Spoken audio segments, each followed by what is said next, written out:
Good afternoon to everybody.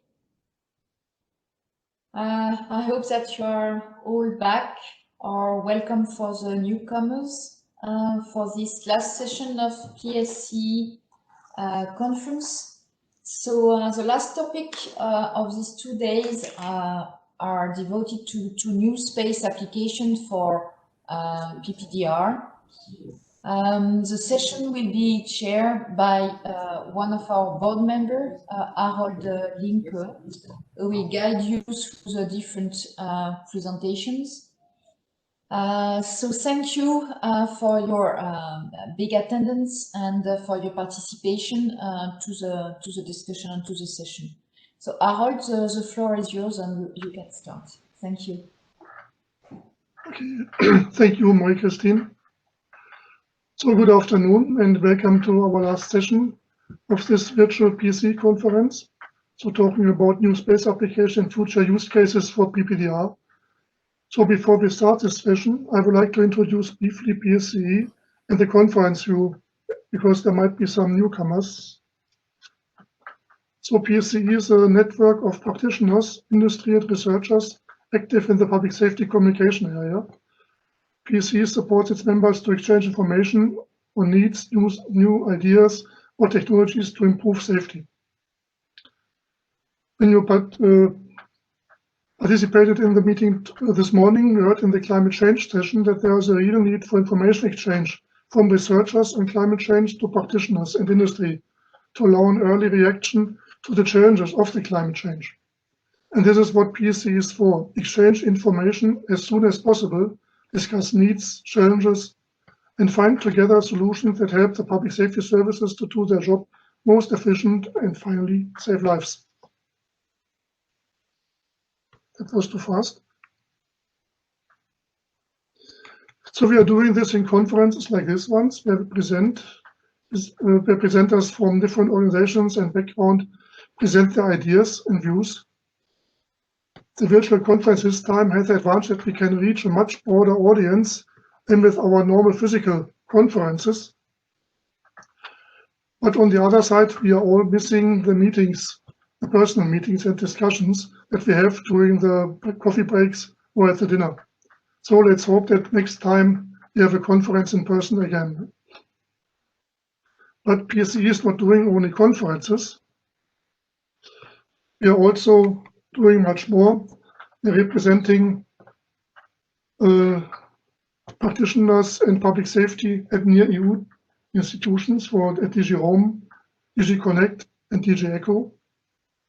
We create roadmaps on technology evolution for broadband communications, IoT, 5G, support standardization activities together with ETSI, 3GPP, and CEN.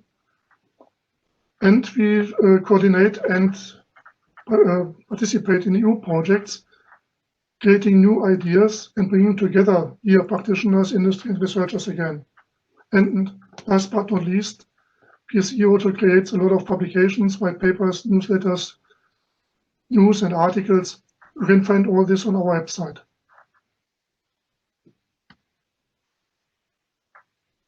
So in this session, we will focus on the space topic. We have heard this morning, okay, in the presentation from Green Talk, about the wildfires in Australian, that they consider to use more satellite communication to support when terrestrial communication is not available or destroyed. So the new advances in technologies for SATCOM and Earth observation will make this even more useful and easier to use and affordable. So we have brought together today a lot of different know-how to present the whole spectrum of topics in the space industry.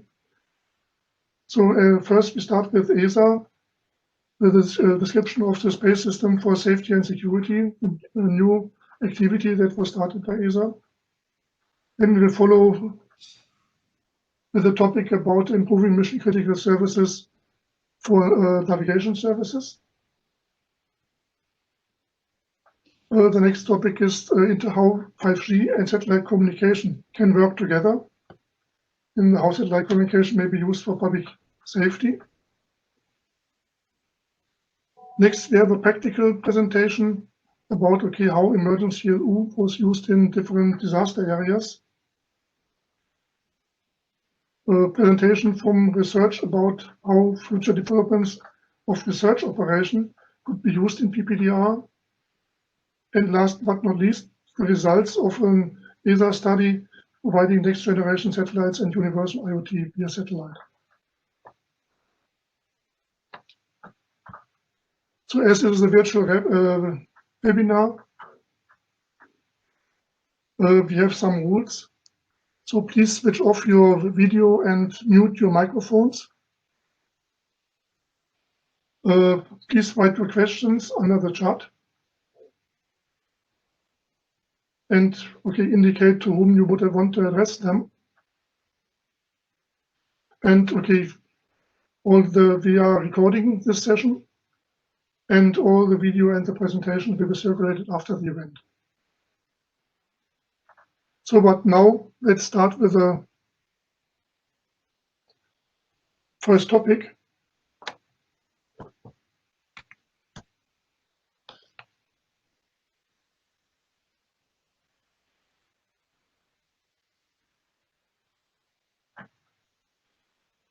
So ESA has launched a new strategic program line for space systems and safety and security called 4S in 2020. 4S has a double objective to support competitiveness to enable European industry to benefit from the significant economic opportunity and growing worldwide demand for 4S satellite communication solutions. So Volker Schumacher, who is technical officer at ESA's Downstream Business Applications Department, supporting the development of sustainable service and utilization space assets, will present us an overview of the 4S system. Volker, the floor is yours. Are you connected? Yes, I'm connected, so I will start sharing. And actually, we had prepared the presentation with a colleague of mine who might be joining as well, hopefully, Christoph Almond. And I will start projecting. I don't know if you see my screen yet. If you see your picture. Very good. And the sound is also good. So Christoph, if you're on the call. Otherwise, I will make the start to not waste the time, actually.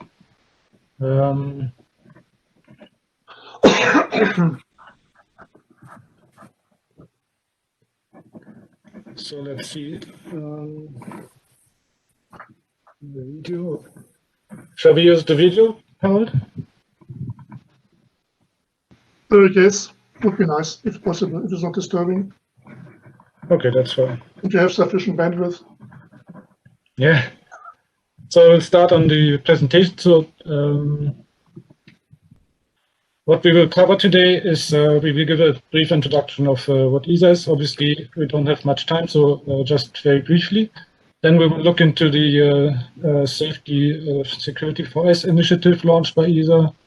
And we will focus here also on the next generation SATCOM infrastructure system studies that we've launched last year, together with the accompanying 3 user segment studies: transport, essential services, and public safety. And then we will zoom in a little bit on the 4S user study public safety, because it's of specific relevance to this audience as well. There's also an announcement to make on the open call on the applications for safety and security, and finish on the outlook and summary as well. So just briefly, what is ESA? So it's the European Space Agency. For the purpose of ESA, I literally quote the convention. So it is to provide for and promote for exclusively peaceful purposes the cooperation among the European states in space research on the one hand, technology and their space applications. A few facts and figures at this point. We have altogether 50 years of experience within ESA. It's not only one country, like in the US with NASA, we have 22 member states that you can see here on this map depicted. See also Canada, which is shouldn't confuse you. Canada is an associate state. It's not a direct member state, but we have also Canada is presented within ESA. In terms of site, we have 8 sites across Europe. Also, there's a spaceport in French Guiana for independent access to space. All in all, there were over 80 satellites have been designed, tested, and operated in flight.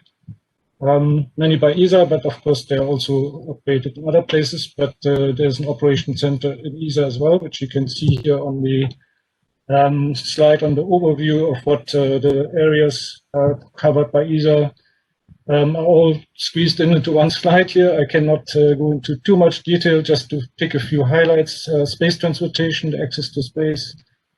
Some of you might remember and have followed it, the exciting landing on the comet within science. In 2014, after a 10-year journey, it was possible to successfully land on that comet. A lot of people will be familiar also with the human space flight, the International Space Station. I see, I think it's Christoph joining us. Christoph, do you want to take over at this stage? No, take this page, I will continue. Good afternoon, everyone. Okay, thank you. We'll come back in later.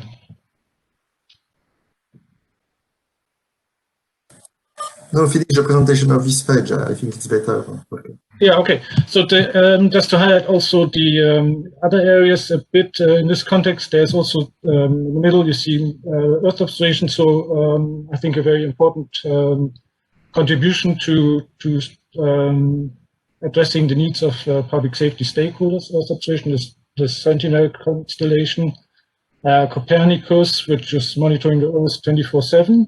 Navigation as well. A lot of you will have heard of Galileo becoming operational, is already operational, and the telecommunication and applications, which is the topic of today as well.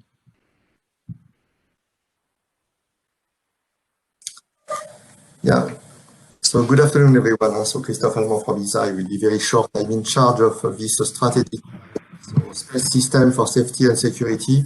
That, in one word, is very much focused on what you see on the left part. I mean, thanks to a next generation satellite solution, really serve critical application by providing the appropriate telecom infrastructure, thanks to the addition of space segment complementing a terrestrial space segment. So it is complementary, it is additional capacity, it is increased resilience through the backup it can provide to terrestrial infrastructure, and it is of course sovereignty if the satellite system is European design and deployed and operated. It's not, in any case, the situation for terrestrial network as of today, especially in the context of 5G, so it is a key point. The objective we have are twofold. The first part, the role of ESA and ARTES has always to be to support European industry in the innovation program in order for them to be able to provide, timely deliver the right SATCOM solution to all categories of users. So, of course, it remains our first objective. But also, in addition, we noticed that for the last 2 years, there were increased interest from many public organizations, many user feeds vis-à-vis next generation SATCOM solution. And we are there to support this organization, these communities, to help them capture how they can use next generation SATCOM solution.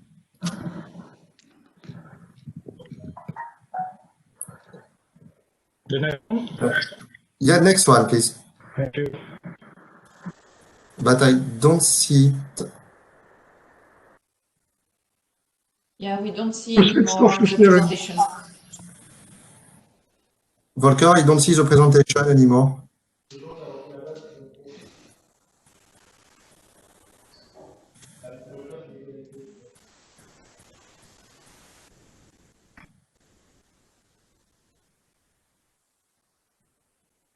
I think Volker just disconnected. Yeah, I can take over.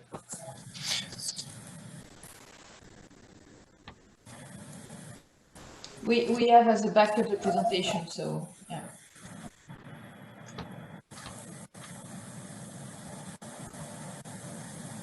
Okay, you can move to next slide, next one, the fourth one.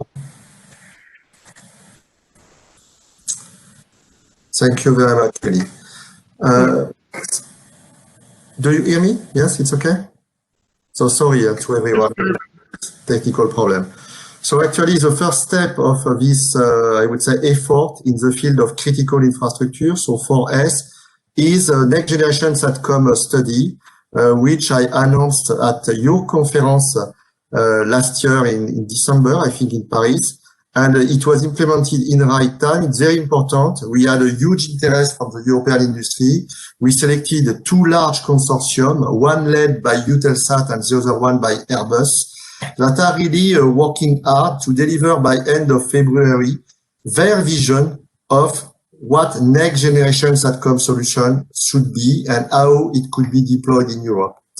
Of course, for many of you, it will resonate and appear as a kind of precursor or early step, maybe, of what the Commission has just started with the so-called connectivity study. Actually, I can tell you, we are, of course, working together. We are part of the team in charge of this EC study. And so for sure, this, our ESA SATCOM system studies will simply feed with a wider effort by Commission, and we hope it will increase the overall pace for implementing this. Thank you. Next slide, please. It's okay.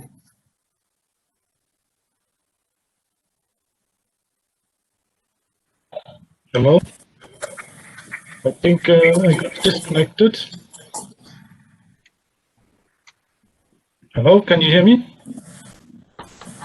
Yes, it is to you, Volker, actually. We just moved to your side. I got disconnected, so I don't know what is now the status. So I think if you project that slide, it is fine.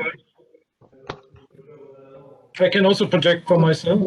Yeah, Can maybe. you continue?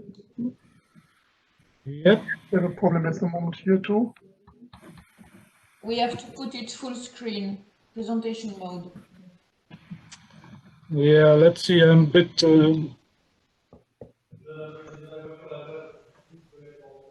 Yeah, so Volker, the ball is yours, so you can open your presentation.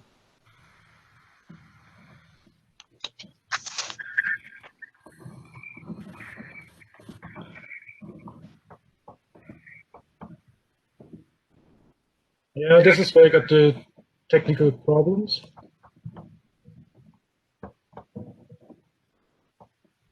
I just finished my part, Volker, so it's up to you on user studies. Yes. I'm trying to get back into the presentation here.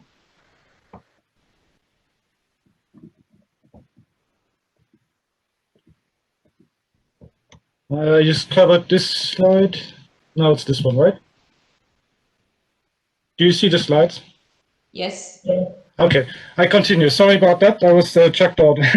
I will now briefly introduce the 4S user studies. So we have launched actually last year 3 ITTs, three altogether. We've launched in May 2020 the ITT on safety of future transport, and the second one was on safeguarding the essential services. And also in July 2020, we've launched the ITT on public safety. Actually, the timing of the conference is very good. So the public safety user studies have just started. So looking at the objectives, the main objective is to really engage with the user and stakeholder communities to identify some promising applications that could be taken forward also in terms of implementation, and to feedback to the next generation system study as well. So the contractors were selected in all areas. We have now 5 user studies running in parallel. And in terms of interaction with the user community, there is one interaction in the beginning to basically define with the user communities what could be the scenarios that are taken forward for further investigation, also into future demonstration cases. So some of the questions will be addressed: what are the current trends on the horizon, what are the pains in the current job, what gaps exist, what are possible today, and what is could be addressed better through future systems. So, and then to define some future demonstration projects, which is actually the scope of follow-on activity. However, the roadmaps will be looked at in this user studies. So I think it's a very good opportunity that is starting right now, and we invite the user communities to connect to this as well. So I have summarized here on this slide all 3 areas. I'm starting with the safety of future transport. So the areas applications that we're looking is in maritime, aviation, and rail. We have user and stakeholders involvement on the level of the European Union agency, EMSA, EASA, Eurocontrol. CESA, also the European Rail Association, has been involved. There are 2 parallel projects running that were kicked off in October and November last year, and are expected to be completed in May to July this year. For the essential services, this spans areas of applications of utilities, finance, logistics, but also media and entertainment even. So we have involved stakeholders here as well, media entertainment, for example, the European Broadcasting Union. Now for the more interesting one for this audience, the public safety user study covers the application areas of emergency services, fire brigades, and law enforcement. Of course, it's satellite communication involved as a space asset as a main focus, but it's also Earth observation. Possible use cases, if you think about that, could be mapping and also situational awareness, a quick overview of an evolving situation, for example, and of course the assessment of damages. And this will be 24/7. Also, if you think of radar satellites, clouds are not an object in that case because radar can look through the clouds. Satellite navigation, I'm just mentioning tracking and tracing, monitoring and guidance, and also the use of the radio public regulated service could be of interest. Now for the stakeholder community, the consortia we've chosen are bringing their own stakeholders into the studies, but we have also established a cooperation with the PSCE to widen this user stakeholder community and to approach also European level stakeholders that could enrich these studies as they are towards a wider basis, user basis. There are 2 parallel contracts running. Actually, were kicked off last week and expected to be completed by September, the latest this year. So the first user study that was kicked off last week is led by ENEA Services Romania. They're bringing in predominantly Romanian stakeholders listed here. So it's the Romanian National Protection and Guard Service, the STS, the Romanian National Special Telecommunication Service, and also the Romanian Emergency Response Center and the Ministry of Environment, here especially the Forest Fire Monitoring Division.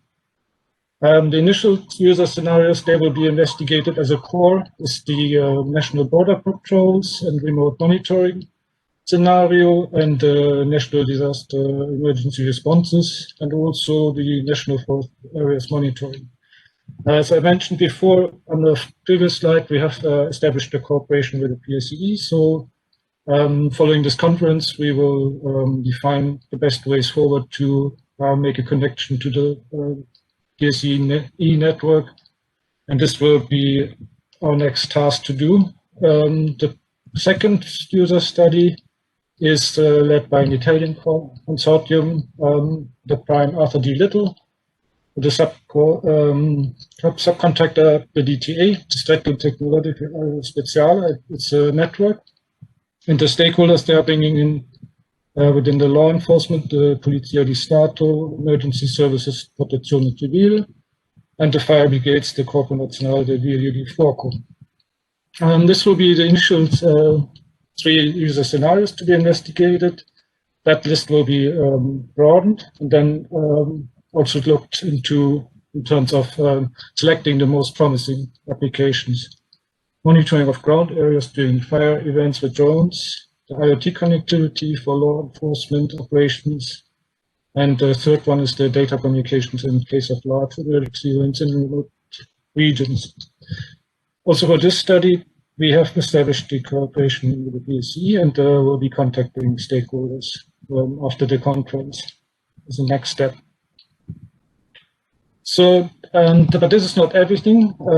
Apart from these already running studies, we've created an opportunity within our open call. So it's an open call that has a closing date up to 2025. So it's an opportunity to submit proposals for looking at the development for innovative and sustainable applications enabled by space technologies in these areas.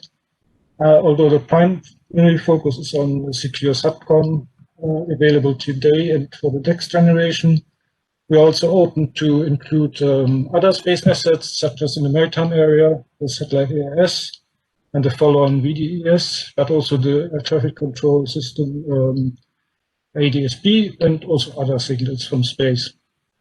As I mentioned before, it is important to sometimes to connect more than one space asset. Satellite navigation and EO is here of interest, but also non-space innovative technologies, machine learning, AI, could be of interest. So I direct your attention to this website if you're interested in to find out more about the details. It's all written there. And it's I should stress that these are user-driven activities, so the committed involvement of users and the relevant stakeholders is essential here. And on this slide, just to briefly highlight the way we work, what is a feasibility study and the demo project. The feasibility study is more in terms of the preparatory framework to assess the technical feasibility, but also the commercial viability. Is it affordable, for example? Or is it, what's the pricing scheme on this, and to prepare the implementation of the service, and to really secure the buy-in of and the involvement of important users for the future implementation.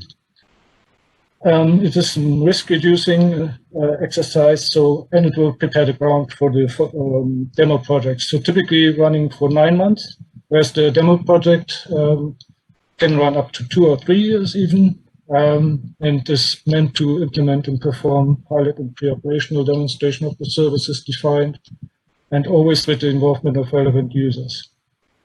As an output of the demonstration project, it is what we're looking for is a minimal viable service after the conclusion of the demo project, which really validates the business case defined. A word on the funding. For these activities, ESA will bear the 50%, so it's 50% funding by ESA. The remainder will be co-funding required by the bidder. But if you're SME, then you might be eligible to up to 80% funding by the agency. And you should check that with your national delegation that is in charge for your country. In terms of areas of application, I think I've covered most of these already in the previous slides. So I will concentrate also to say that it's not closed only to those areas. If there are some other areas that are justified in the context of 4S, we are open to consider also those. That brings me already to the conclusion.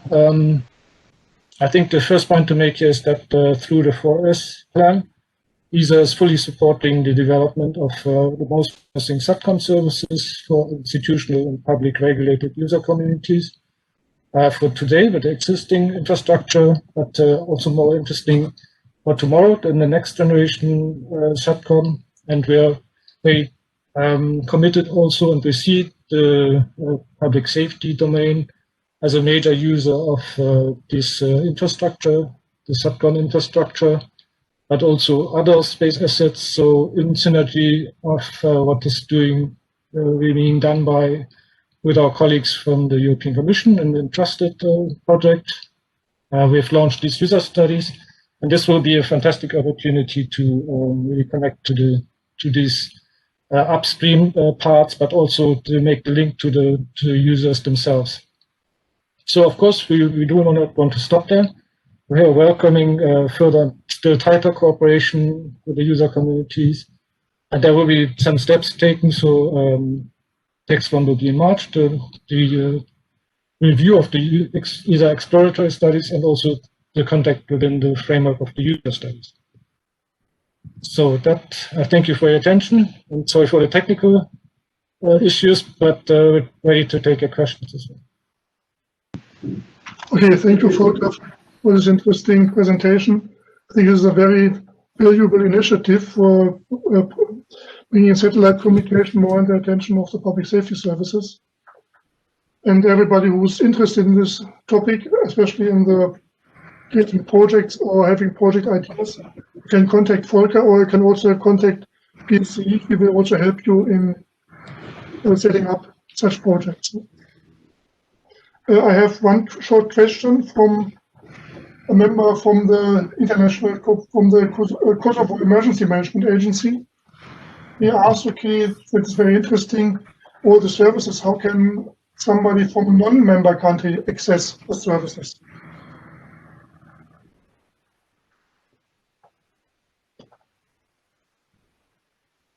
Can you answer this question? Is it... So I'm not 100% sure if I understood the question correctly, because the member states, the services are proposed within those projects that we are funding. So this can be made available to other member states, of course, but in general, it's connected to those entities that are involved in the projects themselves. So you have to see this on the case-by-case study, actually. Okay. Participating in the project is also related only to member states or to countries that are funding these topics, no? Yeah, so in general, this the involved the member states that are in funding those projects. This is due to the involvement of the stakeholders themselves. So if it's widened to other stakeholders, that should be done within these projects themselves. So this is always possible, but then it has to be basically set up within that project. So these are self-standing projects, so they're running within the framework that are being defined. So the widening to other user communities would be a second step, actually. But it is possible, and we've done that before as well. Mm-hmm. Okay, great. Thank you. So yeah, if there are more questions on that, exactly how that could work, I'm open to be contacted on that. So it's like, that is also something we're very interested in, of course. Okay, thank you very well. So thanks, Christoph and Volker, for your presentation. And if there are any questions coming up in the chat, you can look at it and maybe answer them there. Okay, then we are coming to the next topic. It's about using navigation services, improving mission critical services with GNS applications. And David Lund, the PSC president, will guide you through this topic. David, the floor is yours. Okay, thank you, Harold, and excuse me, and of course, thank you, Volker and Christoph, for your presentation. It's an absolute pleasure for PSCE to be involved with ESA, especially as we drive forward the needs of public safety communities. So it's a pleasure to work with you. However, in parallel to that, we've going back around about 18 months or so, we were looking into as well an opportunity coming from GSA, so the European GNSS agency, and so I went over to Prague at GSA last September to find out about this opportunity, because they were at the time launching a call topic under Horizon 2020 for another pre-commercial procurement. And of course, we all know from what we're doing in so I'll turn my video on, what we're doing in the Broadway program, we've learned a lot on PCP, public procurement, on PCP projects, and we said, okay, well, can we help on that? And moreover, can we help our public safety partners within the Broadway program?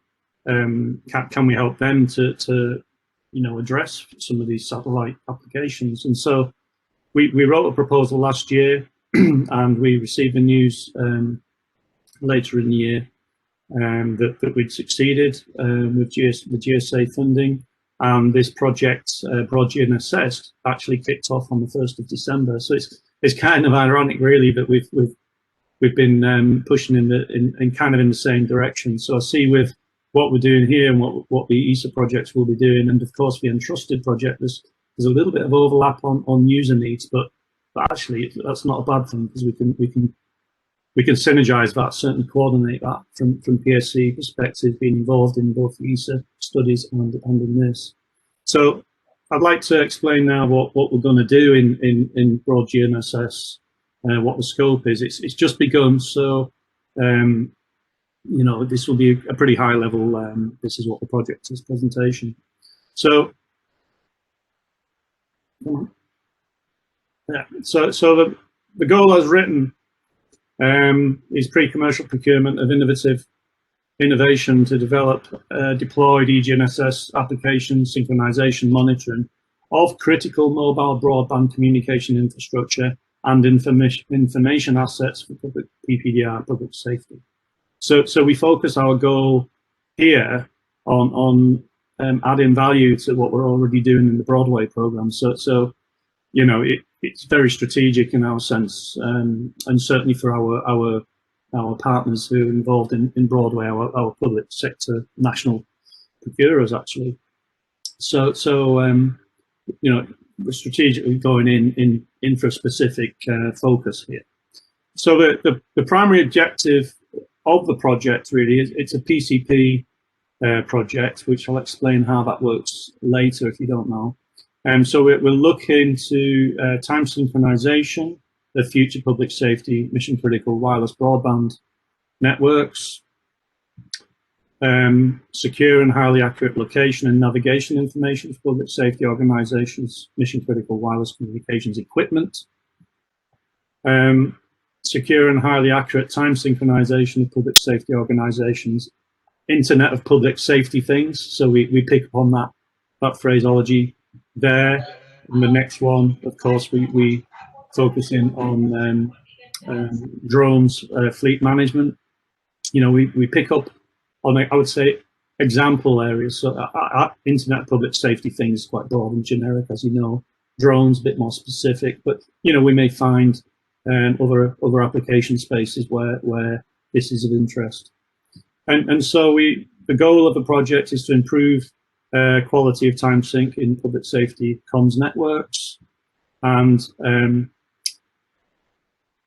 fundamentally across the board, we look for European technological solutions. So we remove dependence on the supply base outside of Europe. So we keep it within Europe, we keep that sovereignty. So going into the objectives, this year, for sure, between now and autumn, well, no, between now and summer, in fact, we will carry out quite a rapid requirements validation. So to inform the common challenge, a PCP has a common challenge of the procurers. So we will carry out the requirements validation, which is a consultation with the demand side, with the end users. As you know, in Broadway, we have 11 of those. We also know many others across Europe who we will invite to take part as well. So a requirements validation. If you're familiar with Broadway, this is what we did in the Broad Map project. We will then carry out an open market consultation. So we will then look at the supply side. We will then look at the state of the art of the technologies, what's the art of the possible right now, and where is the innovation baseline, and where can we take that further forward in the PCP. We'll manage a competitive tender process. PCP is a public procurement process, so we will have to follow the rules, follow the legal process of that. And we then invite the tenders, request for tenders. We select the best suppliers. We ask them to carry out some designs.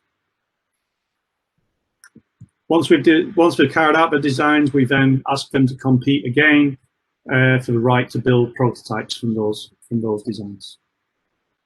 They compete once more, and in the final phase, we have a pilot solution phase where you know, and again, they're all in competition, and there'll be less funding as we go forward per supplier. So we won't have necessarily, or everyone who comes in the design phase will reach the pilot phase, but that's because of the competitive nature of PCP. We will showcase all of that, and the point is at the end of the PCP is that there's still multiple solutions on the table, and we showcase them. Okay, we've de-risked this now through this PCP process. We've shared the risk between the buyers and the suppliers. You know, a dialogue of understanding what's possible and what's needed, and we cycle that round, and the de-risking happens through PCP. And then at the end, we showcase those pilot systems to the wider public safety authorities across the entirety of Europe. So the project is small, small number of partners. There's a total budget limitation on the call of €3 million. So we have to keep it reasonably small. We can't be as big as a Broadway program, but I'll show you how we interact later. So ourselves there, PSCE, we're project coordination. We're not buyers, we coordinate the activity. Our buyers, our group of procurers are at the bottom. We have the French Ministry of Interior, we have a Realisverkot from Finland, and RIX, the Info Communication Foundation from Estonia. And of course, certainly Verve and RIX, they have their national responsibility for GNSS services, and French Ministry of Interior, of course, they will be our lead procurer, and as you know, as you may know, they've just released a number of requests for tender for their national public safety mobile broadband systems. So this is quite a big piece. On the left there, you'll see OHB, our technical experts, and on the right, the legal experts who will help guide the process, guide the entire process. So I'll be as quick as I can. So time is running. So this is the step. These are the steps. You can see the diagram there. It's not the best resolution, but this is the European Commission's innovation procurement picture, where we start with this curiosity-driven research before a PCP. Unfortunately, there was no curiosity-driven research before this PCP, so we have to carry this out within our project. So we'll do that in the coming months. PCP, then we, as I've explained, we will request for tender, we will select suppliers for design, we will then down select for prototype, and then down select again for pilot. And at the end of phase 3, the pilot phase, there will be multiple suppliers and solutions on the table ready to be procured into a live system. So how does this fit really with the Broadway? I mean, this is a very loose interpretation of how that would work, because we do have common free buyers both in Broad GNSS and in Broadway, and so there is an overlap of expertise and interests there. However, there are more than even the 11 buyers in Broadway that could be interested in what Broad GNSS is doing. So as we prepare in Broadway towards BroadNet, Broad GNSS will hopefully leverage that capacity as we move forward. But a lot of this is thoughts at the moment. So, and quite some serious discussions towards BroadNet. But that's the kind of direction of travel in the overall picture of things. So, as I said, in the short term, we'll be understanding the need and carrying out an open market consultation. So we need to determine that demand side need. So we have our 3, we have the 11 at Broadway, and we will reach out to all the other responsible organisations at national level across Europe. Then we'll go back to the supply side and determine that state of the art and the current development in the sector. And this is the kind of first dialogue really between the demand and the supply side. When we come to the timing of things, we'll be looking here. We have to release a prior information notice because it's public procurement. That should come out in February, and then we'll follow with the demand side workshops, so from the national agencies and ministries, and figure out the areas, the interest areas on the demand side. April, May, we'll carry out the open market consultation where we come to the supply side. And this will all help us to prepare the PCP common challenge. What is the common challenge that we will then request for tender? And the request for tender we expect to come in October. This all comes in, is indicative and is subject to progress and planning. So just take those dates as estimates for now. For those who are interested, both from the demand side and the supply side, there is a form on our website, on the broadgnss-info.eu website, where you can register your interest, and we'll keep you up to date on when the events are and what we need from you and how to get involved. If you're a supplier and you're interested in the money that we have to spend, then please register on there, and we ask you as well, if you give us permission to put your details on our website. That then becomes a partnering tool, so you can partner with other organisations to address the Broad GNSS Common Challenge. So very quickly, we have approximately €2 million to spend on the 3 phases. We have some budget ourselves to run the project, of course. There will be a PIN prior information notice published in February, as I said, and please register your interest on our website. And as you can see there, we're funded by the GSA at the bottom, so we thank them for their support. Okay, I'll leave it there, and if there's any questions, please fire away. Okay, thank you, David, for the introduction to this interesting project.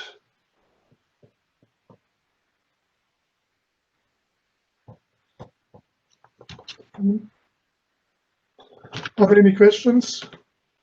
On the chat, there are no ones yet. So if you're interested in this topic, so please contact David directly or go to the website and register as an interested party if you want to submit proposals for this procurement. Okay, then thank you, David. For the introduction. Go on to the next topic. So with the introduction of 5G, the idea came up how to integrate 5G and satellite communication. Wouldn't it be nice if you can take your normal smartphone that's 5G enabled and connect directly to a satellite when there's no mobile network available? So to Nob, he's a senior business consultant at TNO, a Dutch independent research organization, and was responsible for the 3GPP requirements definition process for 5G requirements, including mission critical and satellite. So he will talk about the status of this idea and how this would be used for PPDR. Toon, floor is yours. Okay, thank you very much, Harold. I will share my presentation. I hope you can see it. Yes, I think so. So the presentation is about the 3GPP activities on integrating 5G with the satellite communication. I was the chairman of the 3GPP requirements group at the time that we did the 5G requirement specification, but and I'm still involved with 3GPP SA1, but I'm also involved in an ESA project to support the standardization of 5G and SATCOM. So from that basis, I can present this. So first, a little bit about 5G in general. 5G, of course, is used for providing much more data, higher data capacities, but very much also for supporting all kinds of different vertical use cases, from automotive to unmanned aerial vehicles. And of course, also specifically in mind is public safety, to support public safety communications. Well, all these different vertical use cases have different kind of requirements, but there is one requirement that is very much important for almost all of these verticals, and that is that you need to have great coverage, that you need to have coverage everywhere. In requirement statements, usually you end up with something like a 99.99%, but for coverage, people always said, no, we just want to have 100% coverage everywhere. And that's a challenge if you want to work with 5G or with, in general, with cellular communications. Of course, well, I live in the Netherlands. We are very, very lucky with the cellular coverage in a nice, small, flat country. It's easy to cover. But this map here shows worldwide where cellular coverage is. And you see that in a lot of countries, a lot of areas, there is actually no coverage. And that can be, let's say, Russia, large part of the US, large parts of Sweden, Norway, but also the sea and oceans are not covered, of course, with cellular communications. And if you want to do something like tracking and tracing with containers, these containers go on a ship and they're transported over the ocean, and you also need to have coverage there. So satellite communication isn't seen as a, okay, well, this is a opportunity to integrate 5G with satellite communication so that we can provide coverage everywhere.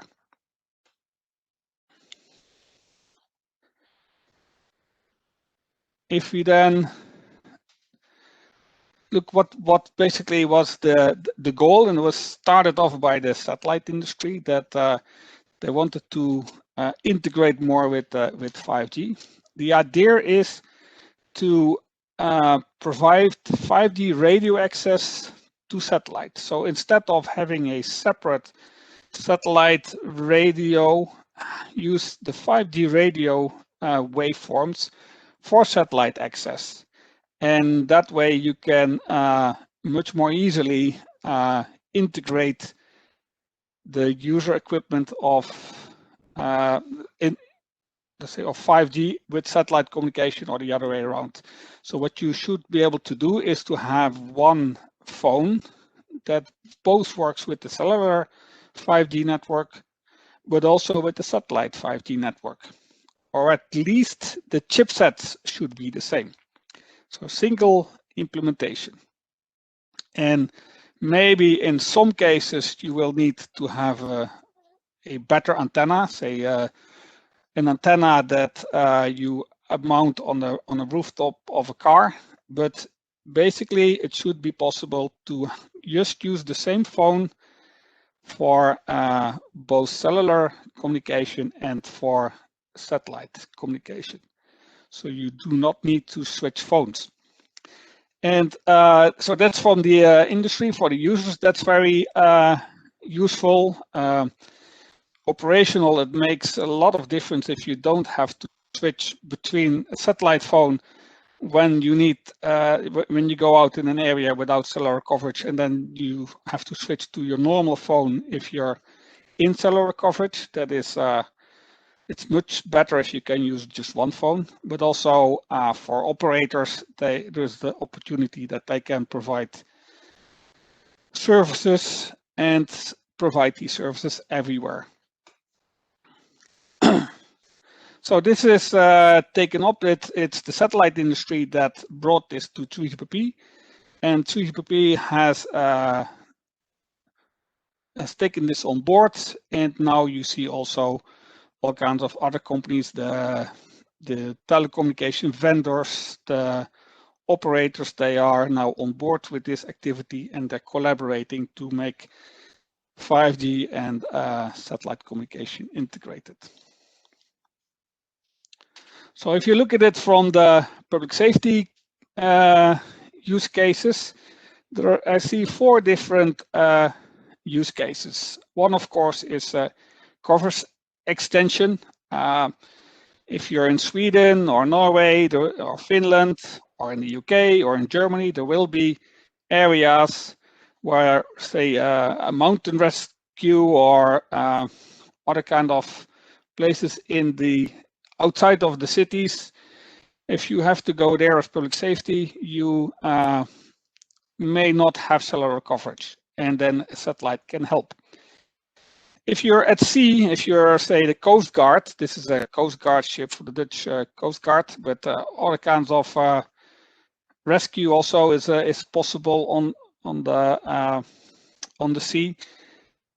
There you will not have cellular networks, but still you would like to have communication. So satellite communication can there also play a role. I know that the Dutch Ministry of Infrastructure is looking at how can they cover the Dutch part of the North Sea, either with using windmills or platforms, oil platforms, but also supplemented with satellite communications. Then something that is also important is disaster communication. This is a picture of the aftermath of a hurricane. Hurricanes may in Europe not be so important, but maybe in the Caribbean they are very important. In Europe you can have earthquakes, you can have floods, you can have all kinds of events that will imply that the cellular infrastructure is hampered, it's not working anymore. And in that case, still public safety will have to continue to work. It may also be a less drastic disaster, and you may have just a power outage. We had this year, we had a power outage in The Hague. After a couple of hours, the battery backup of all the cellular base stations runs out and there is no more cellular communication. And that while everybody was working from home because of Corona, so that implied no communication at all anymore. Still, public safety will need to continue to function. So as a last resort, satellite communication can also help with these kind of use cases. And then the one on the lower right is what I call capacity on demand. This is a picture of a Turkish airline crash nearby Schiphol in the Netherlands. And there is coverage there, but it's a relatively rural area and there is just not enough capacity. If for normal use cases, there's nobody there, but if something like a plane crash happens, suddenly there is a lot of public safety communication needed in this one specific place. So you need to bring capacity there. That can be with devices that work with satellite communication. That could also be done by bringing a mobile base station there that has a satellite backhaul. So these are use cases that where public safety can benefit from 5G SATCOM integration. So if we then dive a little bit in what is satellite communication, the first thing to look at is different kinds of satellites. You have different orbits. You have LEO satellites, low Earth orbit satellites, and you have geostationary Earth orbit satellites, and then MEO in between. But the LEO satellites, they fly very low over the Earth. Means also that they, so something like a few hundred kilometers, whereas the geostationary, they are something like 35,000, 36,000 kilometers away from the Earth. That has an impact also on, for instance, the latency. If you have a geostationary satellite, you will end up with a lot of latency, one-way latency 280 milliseconds, whereas that is only 30 milliseconds for LEO. Also, geostationary, much more challenging to work with handhelds. You probably will need to have a bigger antenna to work with the geostationary satellite, where low Earth orbits are probably much more feasible to work with handheld devices. This is a general picture of what a satellite system looks like. So you have a user equipment, either a normal phone or maybe a phone with a specific antenna that works better with the with satellite communication, maybe for the geostationary ones. Then a satellite, there is a feeder link to some kind of a gateway station or an Earth station, a big satellite dish that communicates with the satellites. And then you go to the data network, which is in this case can be a cellular network. Possible also that different satellites communicate with each other via inter-satellite links. That is specifically if you have a lot of LEO satellites, they communicate with each other to hand over from one satellite to the next.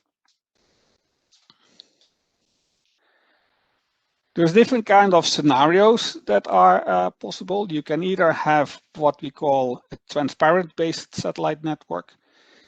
In this case, the base station of the cellular network is behind the gateway, so on Earth, and basically via this big dish antenna, the feeder link, and the satellite, you're transporting what's called here NR. That's the new radio. That's the 5G radio interface. So that radio interface goes up towards the satellite and is then amplified and probably changed in frequency and then sent down to the mobiles again.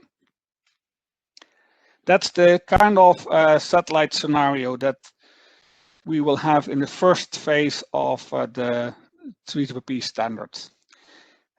What probably will follow is regenerative-based satellite networks. In this case, you do not send the 5G radio signal to the satellite, but you send basically the signal that you would normally send to a base station. And the base station itself, the G-Node B, the 5G base station, is up in the satellite.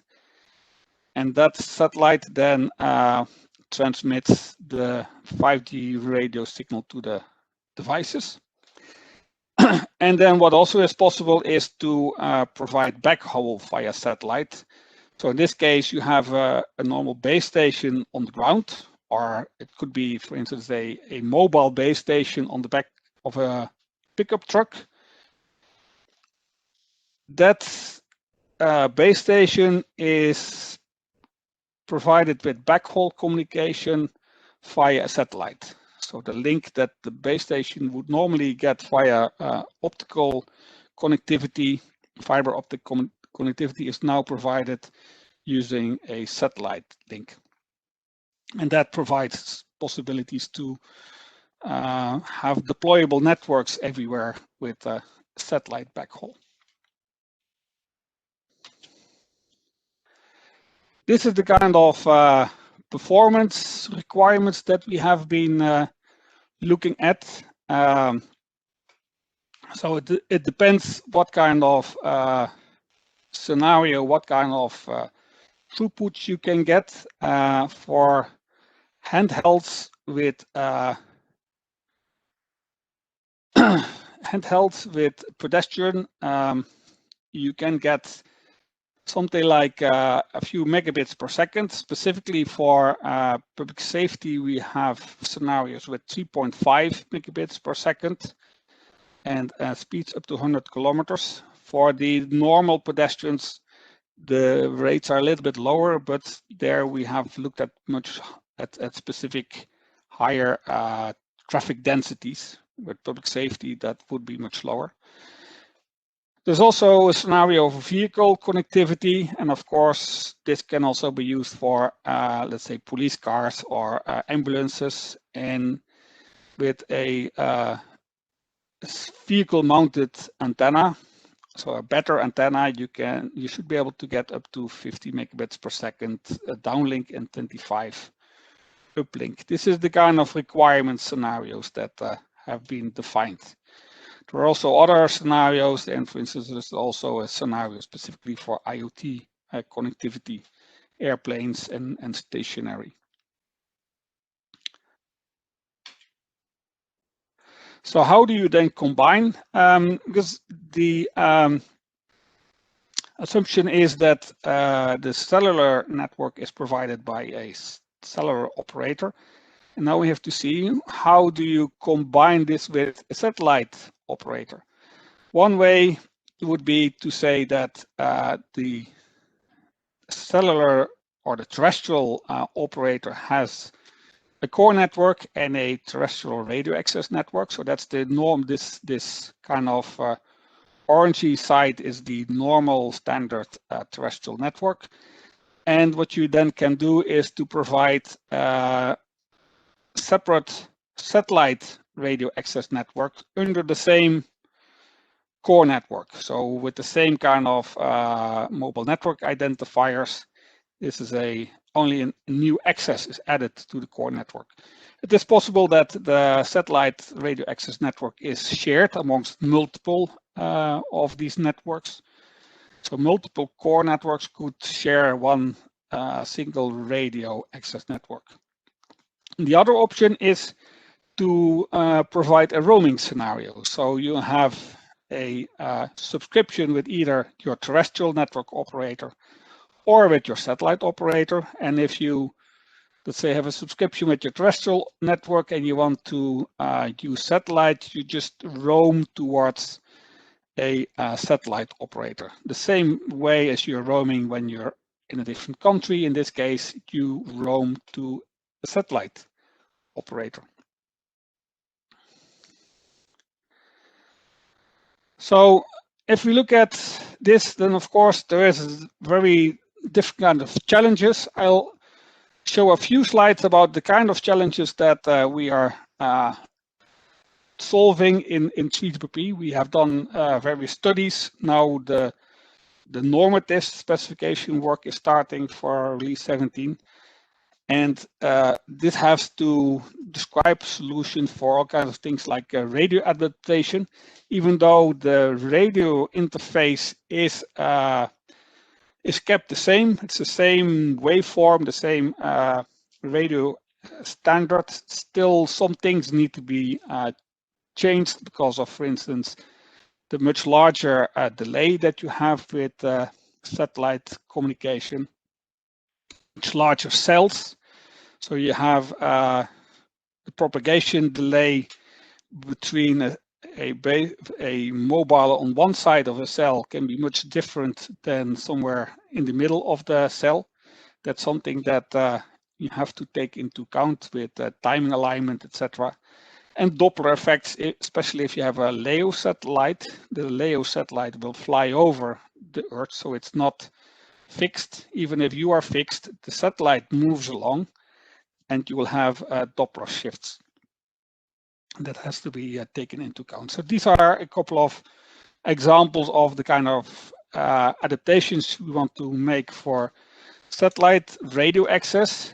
But again, the important bit is that we don't change really the fundamentals of the radio interface, and it should be possible to use the same chipsets for satellite access and for terrestrial access, and the same phones that are using that.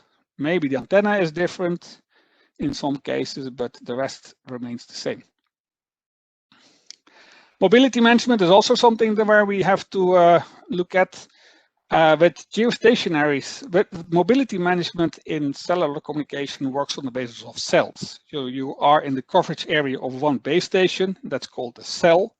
The cell has a number, and if somebody wants to call you, basically we first find out in which cell you are, and then we can make the call work. Well, if you are looking at a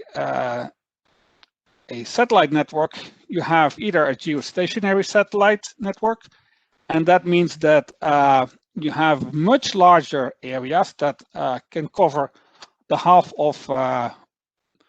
of Europe, or you have smaller ones with LEO satellites, but in that case, the satellite moves across the Earth's surface, and also the beam will move across the Earth's surface. So then we can either have what we call a moving beam, So the cell that is projected by the satellite moves across, and you have to take that into account of your mobility management.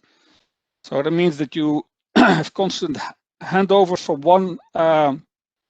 one satellite to the next if the satellite flies past. Or what we can also try to do is to have an Earth fixed beam, and that means that the beam of the satellite is steered towards a fixed point on the Earth and tries to keep the same projection as long as possible. That is easier to integrate with terrestrial mobility, but on the other hand has more problems on the radio side. The idea is that still at least for the cellular core networks, we will end up with the same idea of a cell and with cell IDs, because that is also important for all kinds of other services, for charging, for regulatory services. We have 2 minutes left. 2 minutes, yes, I'm almost done. The last issue that I want to talk about is regulatory aspects. With cellular communication, you have a lot of regulatory aspects like the frequency license, but also how to provide emergency calls, how to provide public warning broadcasts, how to do lawful intercept. All of these are depending on countries, and the assumption is that a cellular network is tied to a specific country. But with the satellite network, it also works on the ocean. And what do you do with emergency calls in the middle of the ocean? Who's responsible for public warning service there? And how do you do this with lawful intercept if you are in a cell that covers multiple countries? So this is something that we're also looking at. So this is the last slide. This is basically the overview of where are we with there is SA1 and S services and architecture are working on the satellite communication or non-terrestrial networks and the telecom management, all the radio groups, and now we've also started with CT groups. First SATCOM specifications are expected to be part of release or will be part of release 17.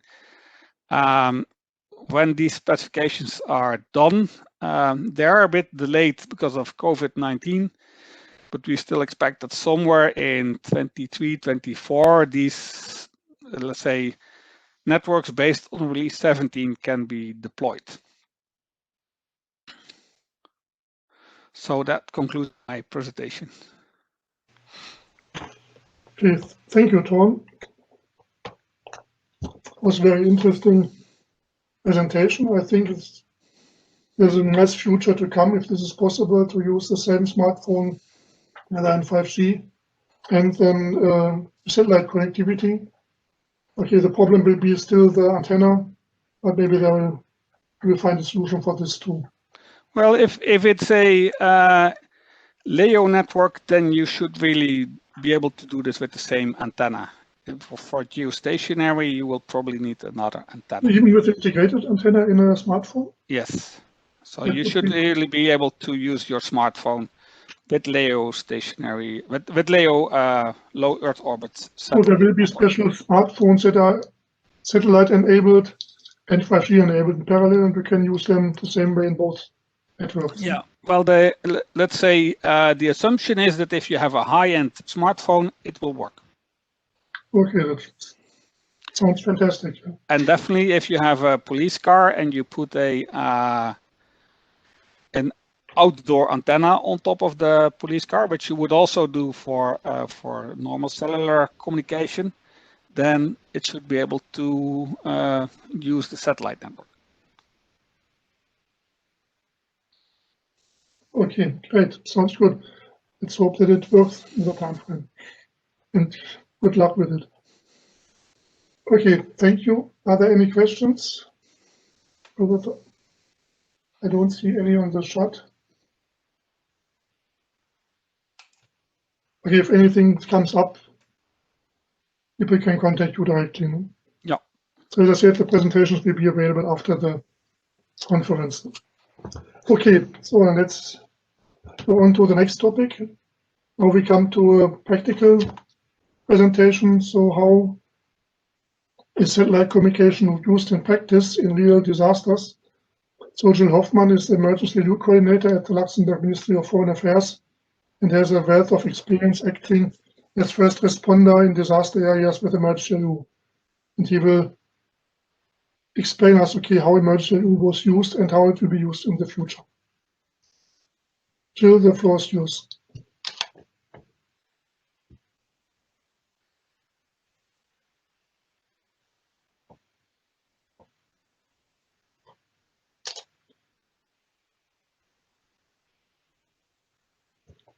The presentation is visible, yeah.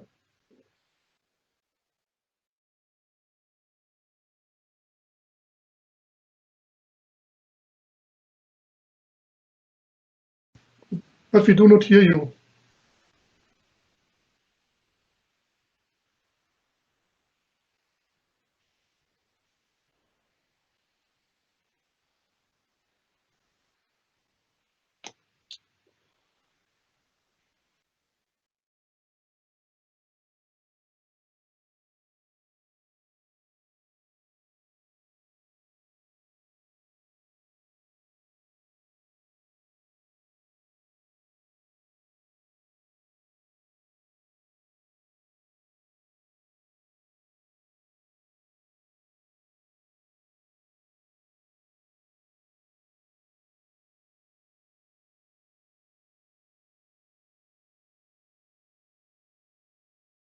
Gilles, can you tell us what is your problem? Because we Can you hear me now? you.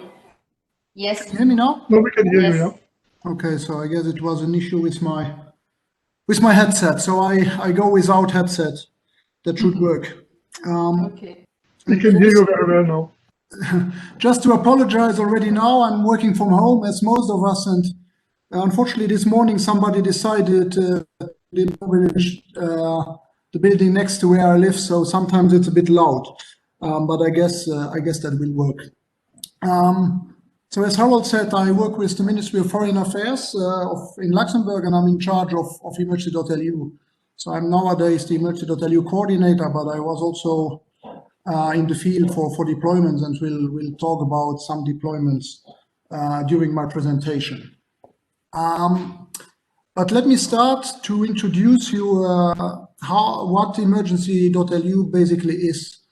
And therefore I go back to 2010, where the earthquake in Haiti happened. Back in the days, back in 2010, the Luxembourg government, after the Haiti earthquake, decided to deploy a search and rescue team to Haiti to basically help getting out people out of the rubble.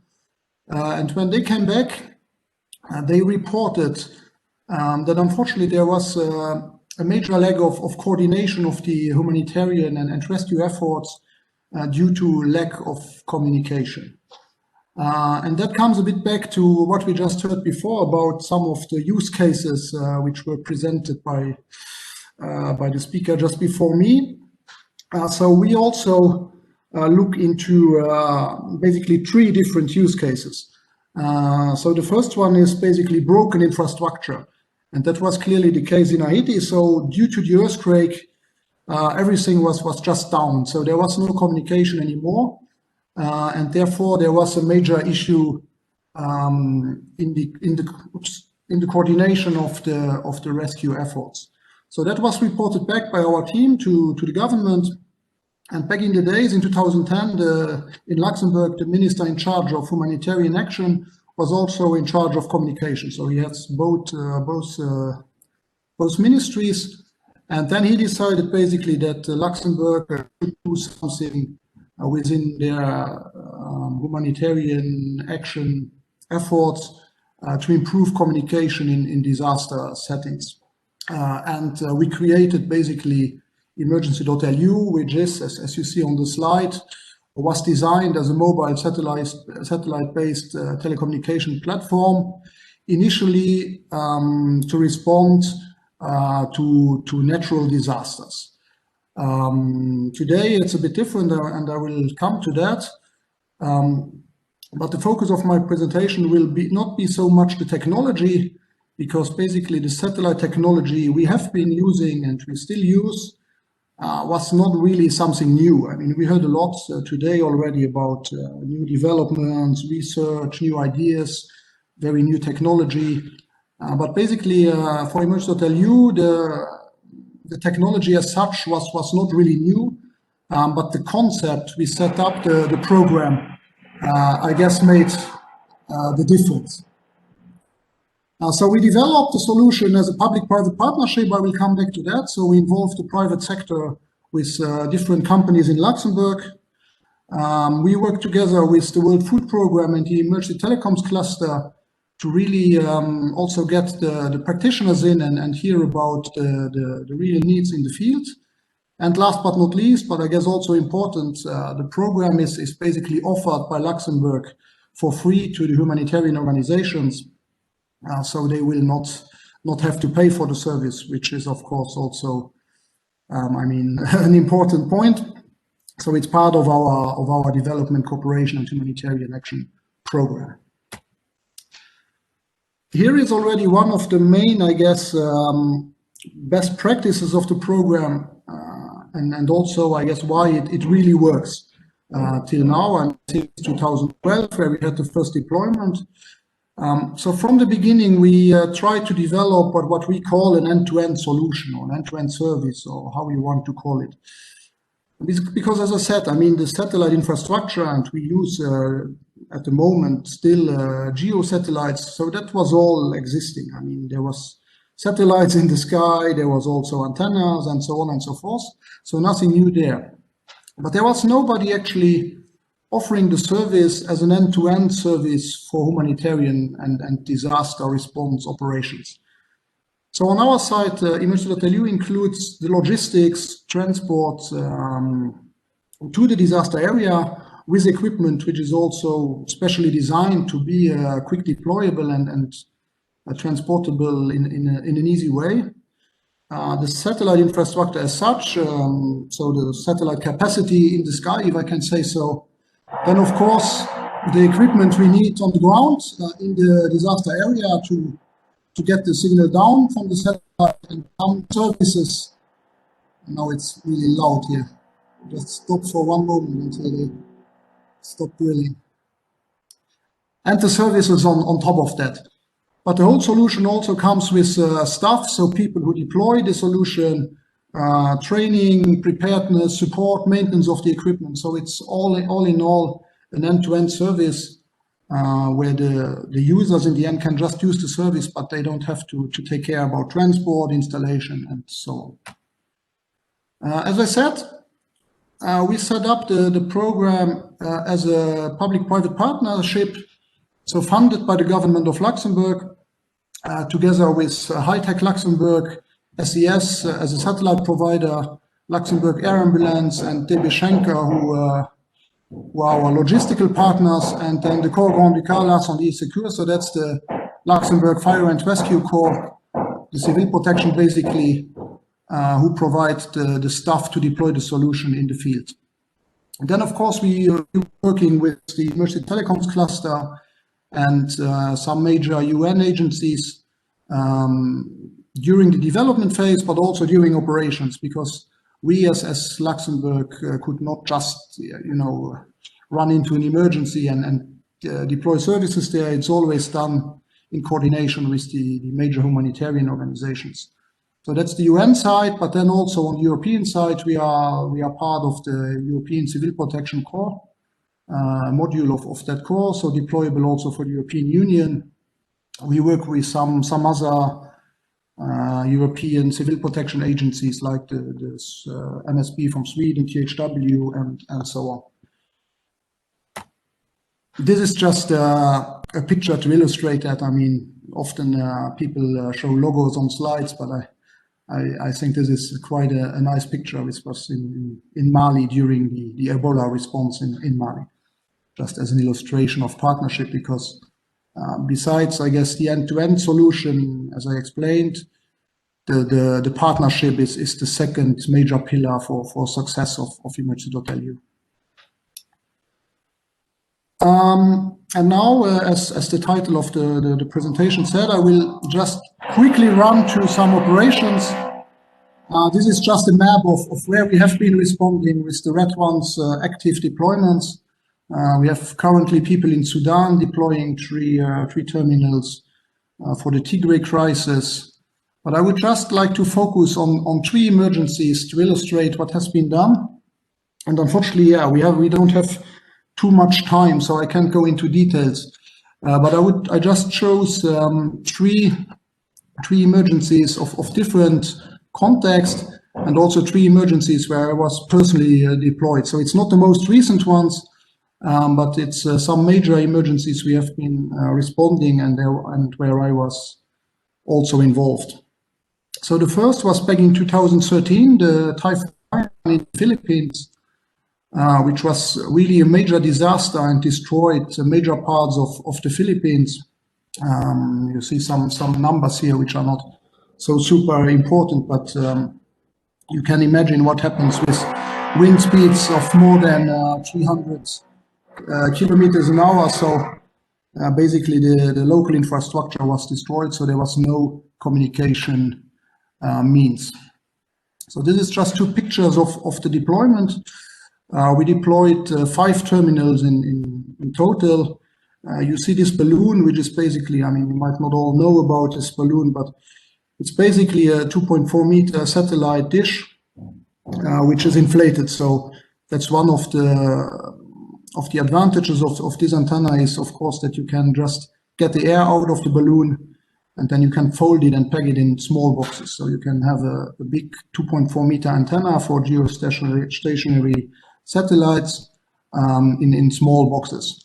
But basically, together with the emergency telecoms cluster and Ericsson Response, we deployed in Tacloban city a Wi-Fi network throughout the whole city. I mean, it was, of course, not a network to be used by the population, so it was to be used by the humanitarian organizations. So we interconnected all humanitarian sites in the city to this single location where the satellite dish was deployed via also a quite old technology, but just by Wi-Fi links with panel antennas and simple Wi-Fi.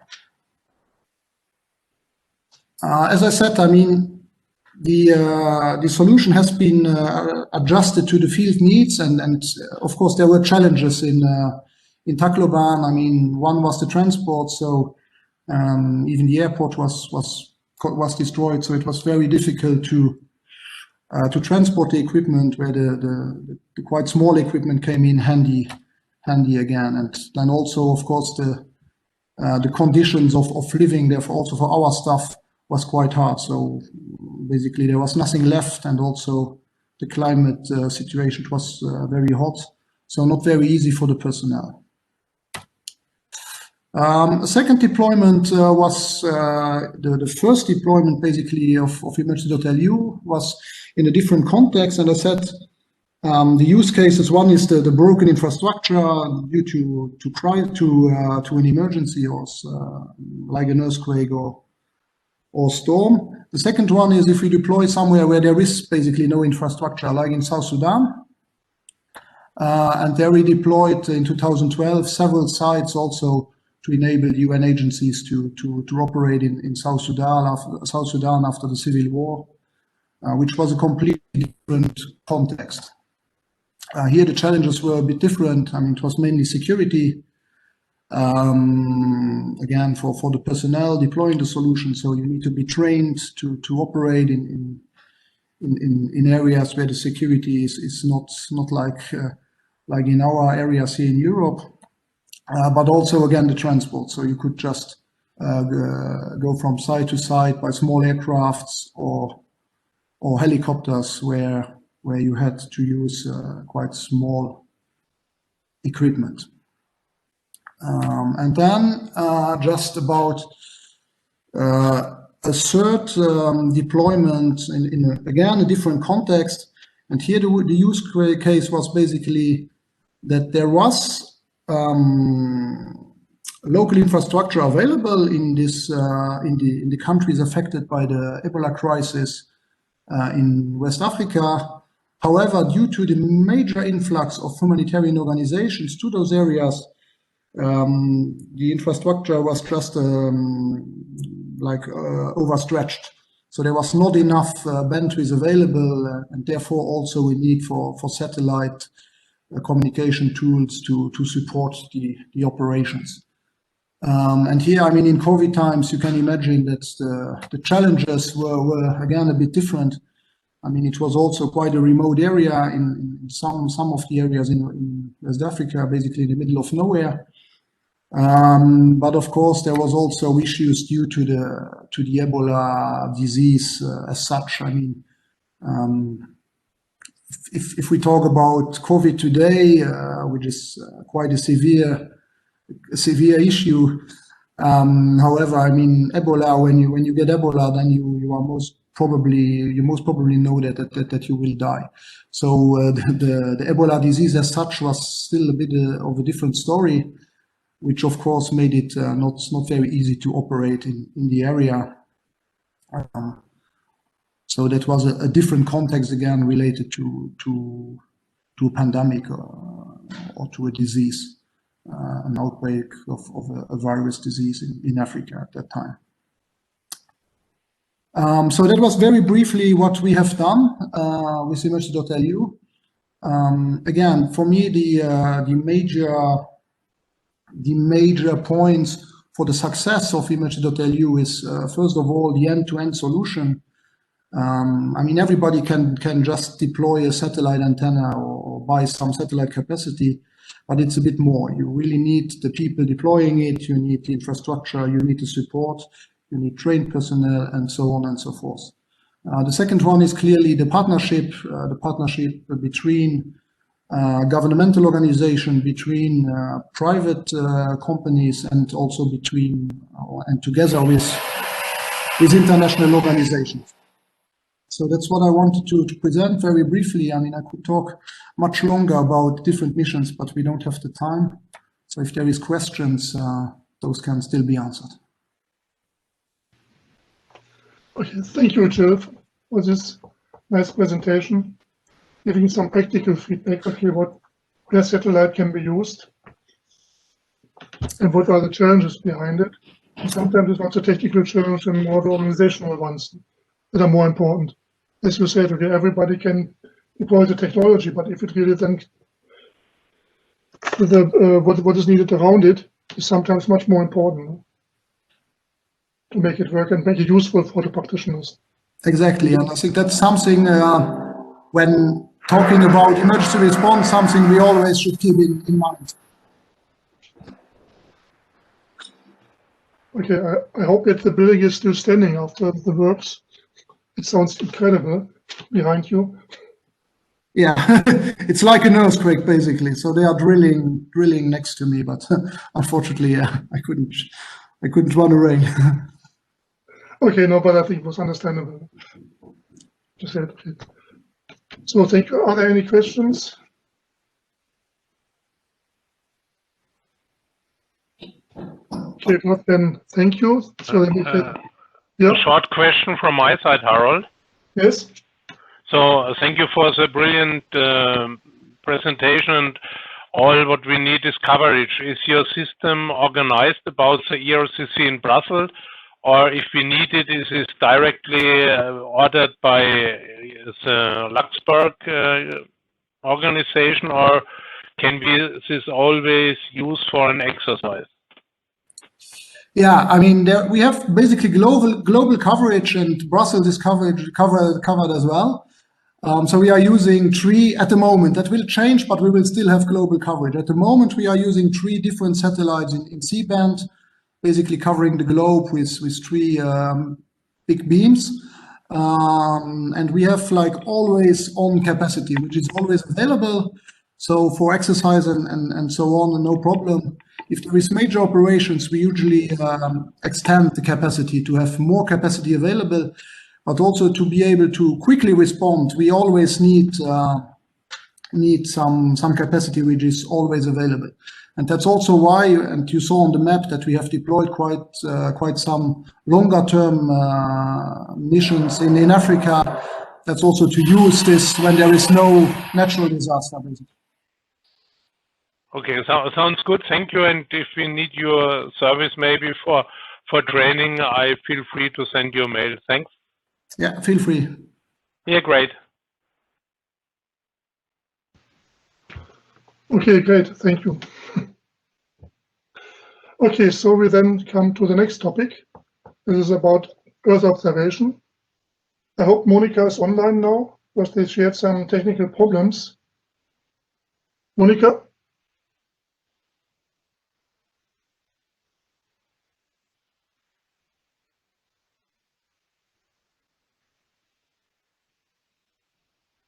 I think Monica is not online yet.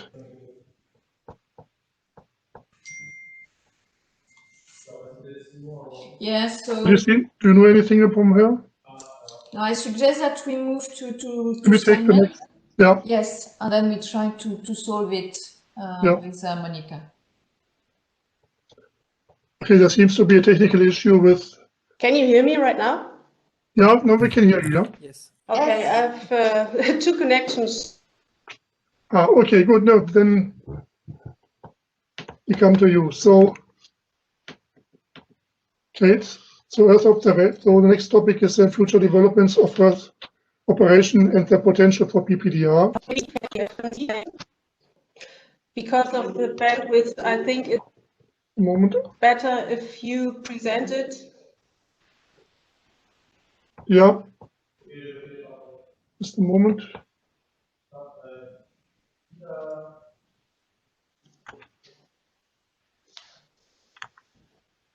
Perfect. For the opportunity to present in this session and to report on new developments. Or if you want to say something, sorry. No, okay. I want to introduce you, but okay, I think you can start with the problem. No problem, Harold, please. Sorry. Okay, I wanted to say, okay, that Earth observation is becoming more and more important for public safety operations. And there are several possibilities how you can access Earth observation data. And this has to be improved greatly in the future. And Monica Greller from DLR will talk about this topic, how this can be used much more efficient by PPDR. Hein? So Monica, the floor is yours. Oh, c'est pas vrai.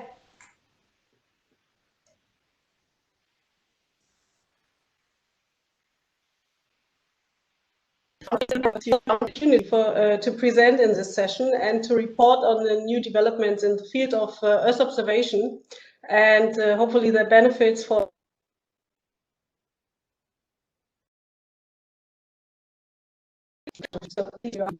The next slide, please.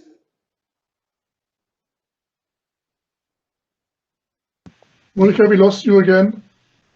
We don't hear you.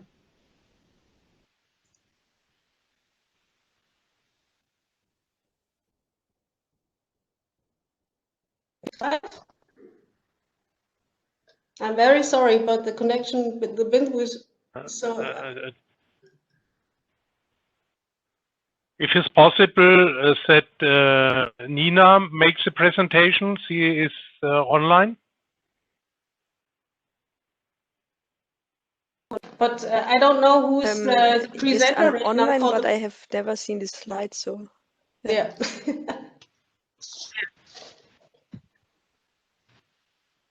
Can we see the slide, but we don't hear you?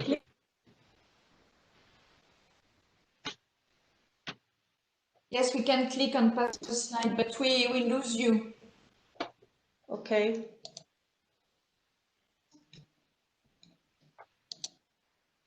Yeah. Can you hear me right now? Yes. Okay, I tried. So in recent years, I think geospatial and Earth observation technologies have become essential tools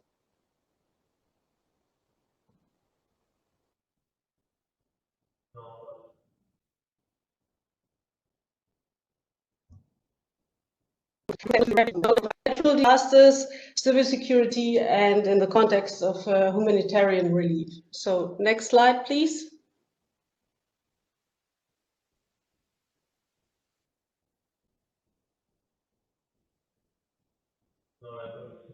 No. Yeah, we have.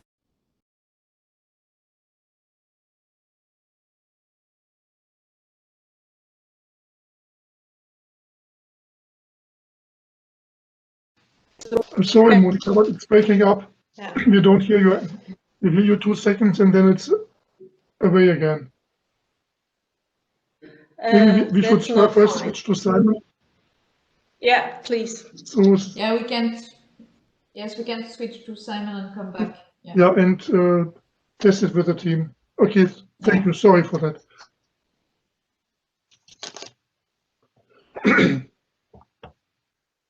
So I'm sorry for these technical issues, but when people are working at home, it's always difficult with the connectivity. So we are switching to the next presentation to give the technical people some time to solve the issue. So as it was already mentioned before by Volker and Christoph, the ESA is executing projects. The ESA Artist4S Next Generation SATCOM European Infrastructure System Study, and Eutelsat is leading one of these studies. And Simon Gray is the Vice President of Humanitarian Affairs of Eutelsat and also member of the ITU Advisory Board for developing disaster comm strategy worldwide, is a coordinator of one of these consortia, and he will now provide us some background information from this project. So Simon, the floor is yours. Okay, thank you very much for that, Harold. So I'll see if I can, no, I will just leave it like that, so we won't have any video of me, so you're lucky. We'll just leave it like that because my bandwidth is not so stable anyway. So thank you to ESA for the opportunity, and thank you from the consortium to the PSCE for inviting us to present our use case work package. I lead this work package for the consortium. As Christoph explained, there are 2 consortiums addressing this 4S Next Generation SATCOM project, and Eutelsat leads one consortium of Thales Alenia Space, Arianespace, and the German Space Agency. I'm conscious of time, so I'll try to be brief, but please excuse me if I speak quickly, as this presentation is normally kind of an hour and 40 minutes. So let's go to the first slide, work packages. So yes, I'm not going to spend a long time, but to explain where we are in the first stage of the process, and that there will be decisions later on. So we are here, or I'm responsible for this bit here that feeds into all the other work packages, etc. And there will be decisions made later on to define the solutions such as VHTS, LEO, MEO, etc.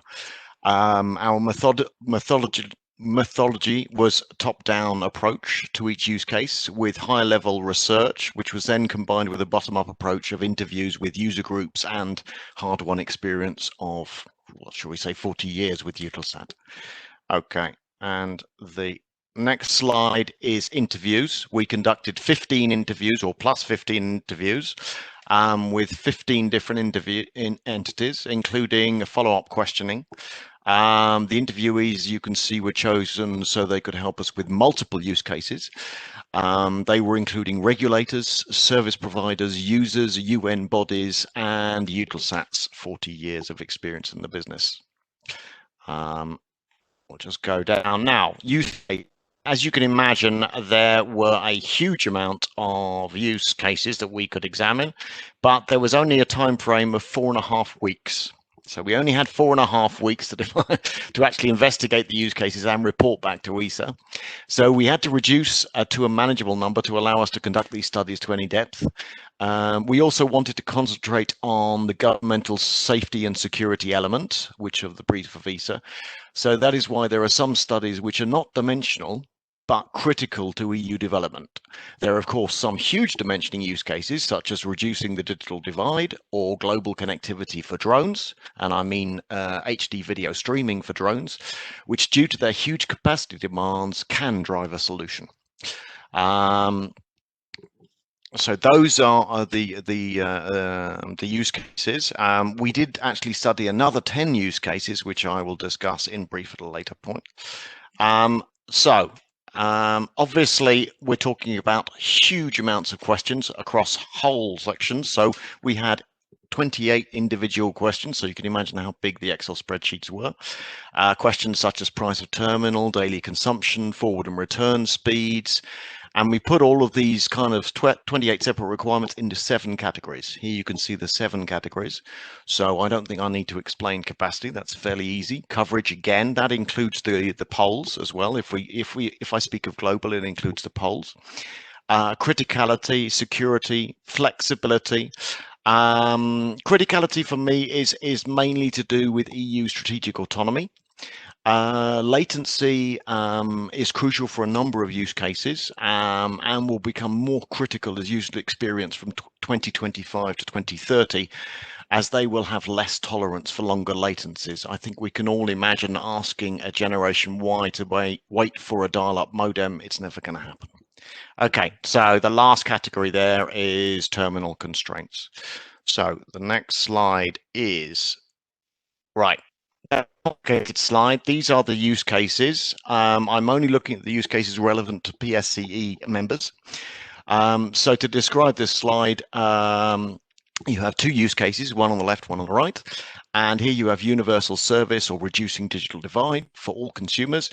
And you see a description of the use case as well as an estimation across the proposed coverage. The second use case is broadband for critical services, which would involve secure, resilient comms for critical services, government infrastructure, etc.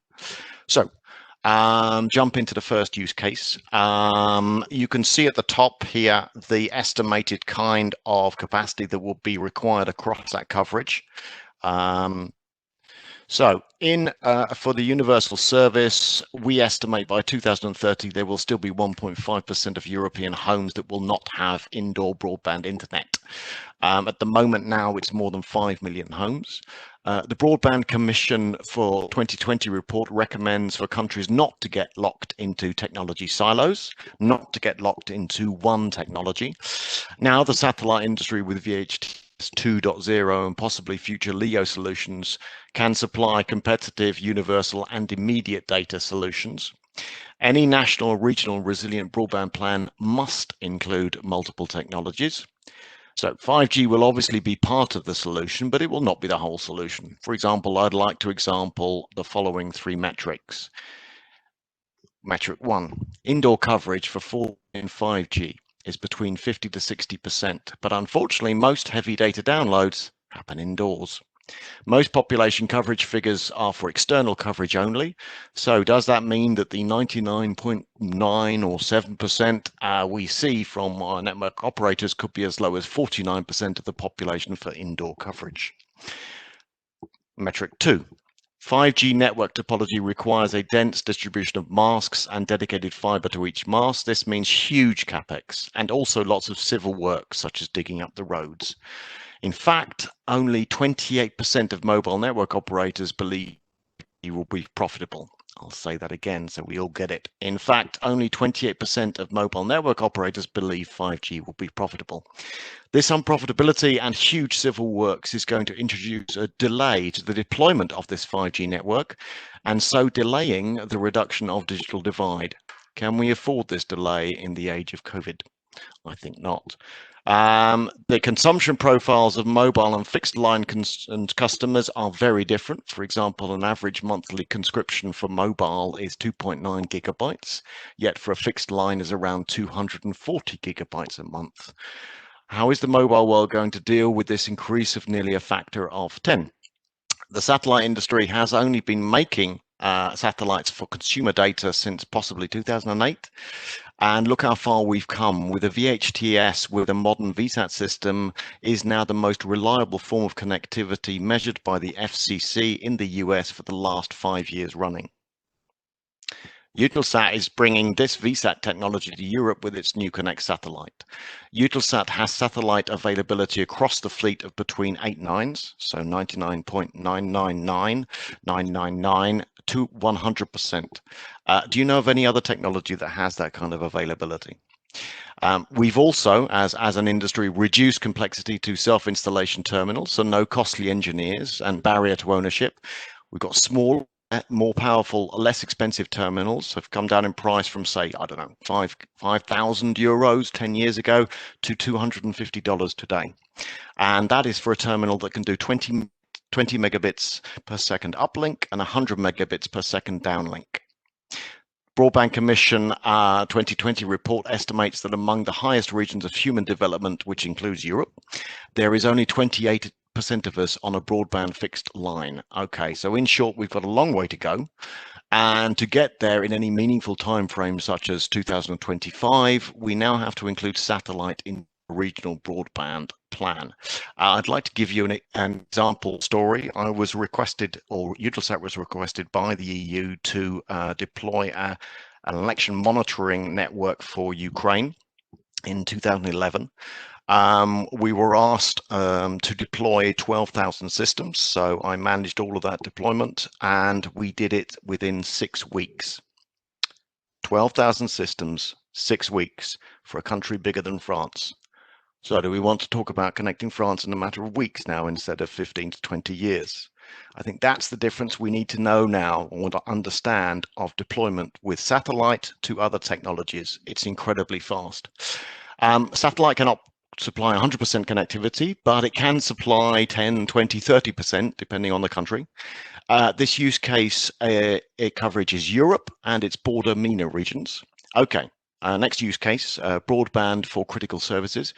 Europe requires secured and resilient connectivity both across the European territory and worldwide to connect critical infrastructure, services and assets.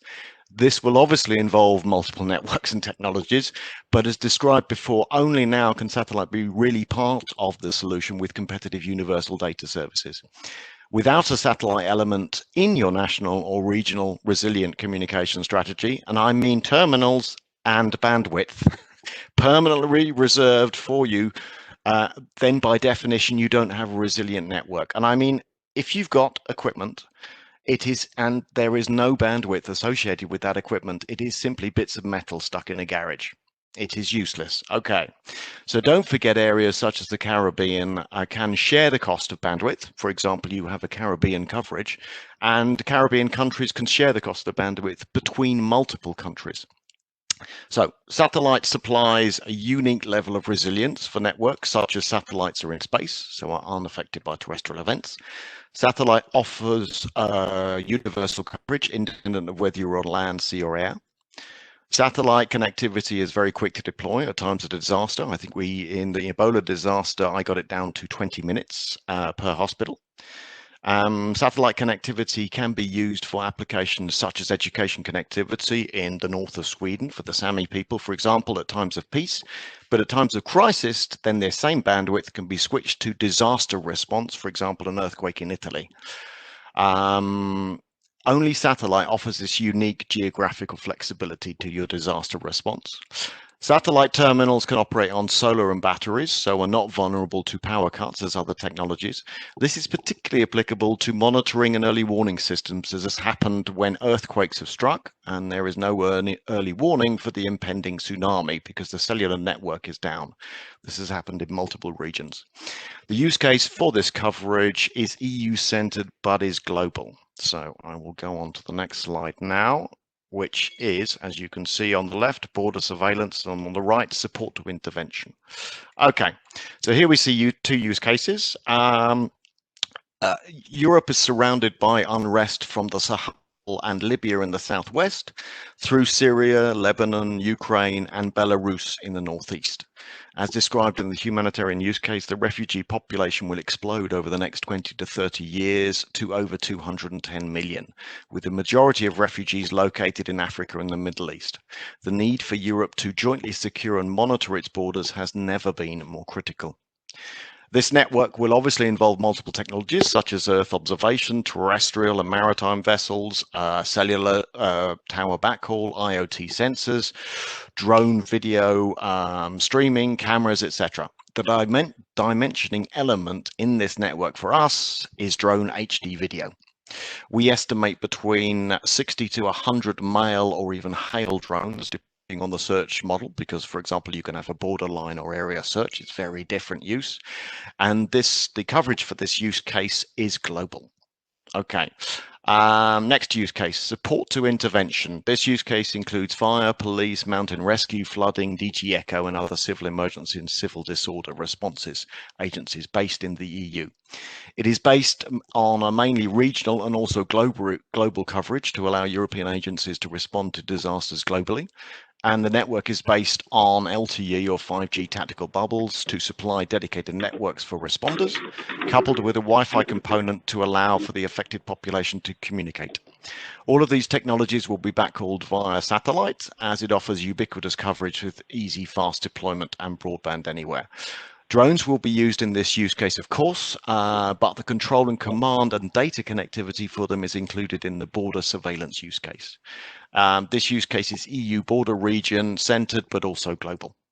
Okay. Now, next slide. You have 5 minutes left, no? Simon. Okay, fine. Humanitarian, the Emergency Telecommunications Cluster, which is the UN body that coordinates all humanitarian communications at times of crisis, is now active in 8 long-term crises and estimate that they will have to respond to at least 9 short-term crises per year. In this use case, we will hope to address both the short-term events and the long-term events, so short-term earthquakes, hurricanes, etc. Okay, short-term context. In the last 4 decades, the frequency of natural disasters has increased from 1,300 events to over 3,900 events per year. But the global cost of damage from these events has gone from 36,000 billion a year to 142 billion a year. The long-term context, the average stay in a refugee camp is 17.5 years. I'll say that again. The average stay in a refugee camp globally is 17.5 years. There are over 65 million refugees displaced now, the majority in MEA. 50% of these refugees are children. By 2040, there will be an additional 140 million refugees due to climate change alone. This does not include refugees from failed states, Venezuela, Libya, or states in perpetual war. The World Food Programme estimates that the majority of these 210 million refugees will be in the Middle East and Africa, our neighbours. The EU must develop a long-term response to this problem. This use case will entail global coverage, and demand for bandwidth for disasters is unpredictable, so we have dimensioned this use case with the longer term solutions in mind. Distress connectivity, the next use case. Here we have a use case which is not dimensioning in its demands, but is critical for EU autonomy, utilizing Galileo SAR capability and other IoT connectivity requiring low throughput with low power requirement to enable handheld and wearable devices. This will enable multiple agencies, including the UN, to have secure comms. The use case for this coverage for this is global. Okay, use case classification. After collating all the 28 requirements into 7 categories for the 10 use cases, we're able to identify 4 solution clusters. First one is regional broadband. Second one, global connectivity. Third one is global connectivity, but with a particularly low power throughput. And the fourth one is flexible and existing satellite services. Here we can also show the synergies between these solution clusters. So those are all the use cases that will be answered by that particular solution. You can see them there. These are the ones that we didn't actually study for ESA, but we did do a brief study on them so that they can be included in the solution clusters. Okay. Obviously, as an engineer in the satellite industry for over 25 years, I can give you the shorthand for these longhand definitions. Okay, A is VHTS over EU and border region. B, real-time LEO at higher orbit over 1,000 kilometers. C is real-time LEO at a much lower orbit, say under 700 kilometers. And D is existing software-defined satellites that adjust coverage, power, and frequency.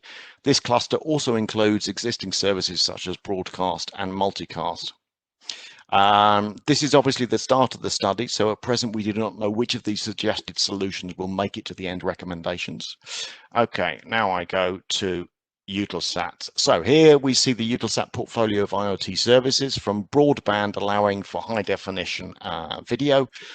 There's that solution 1 to solution 2, which is low throughput fixed asset monitoring with IoT first product designed specifically for IoT over satellite. And then we have IoT Move, which is for mobile asset tracking. And finally, we have ELO, which is a fleet of small, low orbit LEO satellites allowing handheld devices for low data rate tracking. This range of products allows for a full global IoT backhauling. And here we see the coverages. So I'd like to go back to that and say I would like to thank ESA for the opportunity to conduct this work, and also the PSCE to give us an opportunity to present our work so far. I think that's it. I had to cram a nearly 2 hour into 15 minutes. So, are there any questions? Okay, thank you, Simon. Thank you Next for time that. you make a video and let it run 3 times faster. Huh? Yes. Okay, no, thank you. Never. I think it's very difficult to summarize all this work. I think you see, okay, what effort is behind it to collect all this information. What you see in 2 slides, the several hundred of pages of documentation. Yes. One question from my side: is the report publicly available afterwards? Yes, it is. It is publicly available as far as I'm concerned. I think we can confirm with Christoph, but yes, it will be. It's not completed yet. I believe it's going to be completed in February, March of this year. So. Okay, so then we will make it available via our PSC website to our members and. Yes. And certainly this presentation can be made available. I think also when you look at Thierry Breton and his confirmation that ESA will be obviously the strategic lead for the EU, I think that this study is going to be coupled with the EU study, which has just started off, the GovSatcom study. I think both of them will be used to decide the strategy for the EU. But there seems to be a lot of push, certainly from Thierry Breton, to get it done and to get it done before 2025, which is interesting. Yeah, that's challenging. Yeah. That would be nice to have. No? Okay. Yeah, that would be great to have. Yes. Okay. Are there any questions from the audience? We have 1 minute. Okay. Well then, thank you, Simon, for this presentation. Thank you very much. And how do I get out shared? I just take it out. Okay, now, Monica, are you available? Can you hear me right now? Now we can hear you, yeah? Oh, perfect. So I'm another try. Sorry, but someone has to present the presentation. It's just coming, perfect. Yeah? Hopefully it's better right now, the connection. We can still hear you, yeah? Okay, perfect. So please switch to the third slide, I think. Yeah. Okay, so as I told you before, maybe you can hear me, you had heard me. Yeah, Earth observation data can provide valuable information for the disaster management, and especially on natural disasters in the last years. I think a lot of maps were produced, for example, for the documentation for the flooded area and also affected population, or in general for situation information and damage assessment and so on. So next slide, please. Other use case is especially in the context of the humanitarian relief. So we can deliver with EO data information about refugee camps and the impact on the surrounding areas, and also the number of accommodations and estimated persons living there, for example. Next slide. In the context of civil security, we have EO data have already been used for the presentation or documentation of major or large scale events, and I think yeah, we can deliver there also very valuable information with Earth observation data. Next slide, please. Yeah, fortunately, various services have been developed and implemented together with end users to make these data really available for decision makers or first responders. For example, on the left side, the symbol for the International Charter for Space and Major Disasters, also the Copernicus Services Emergency Management Service, and the Security Service is a very important service. And also on national level, we have the German ZGI-DE service, which was developed for federal agencies, for German federal agencies by DLR ZGI, and which was now fully handed over to a federal agency and is now called SKD. And next click, please. In all these services, ZGI was or is an important partner and a technology driver, I think. And in this context, we have already worked on more than 700 activations and created more than 1,500 products in several scenarios. Next slide, please. As I said, these services have been developed in the last years, and without these services or devices, this high technology would not be available to end users. So I've put on the developments on a timeline here. As you can see, also the charter again, which was officially founded, I think, 2001, for example. Click, please.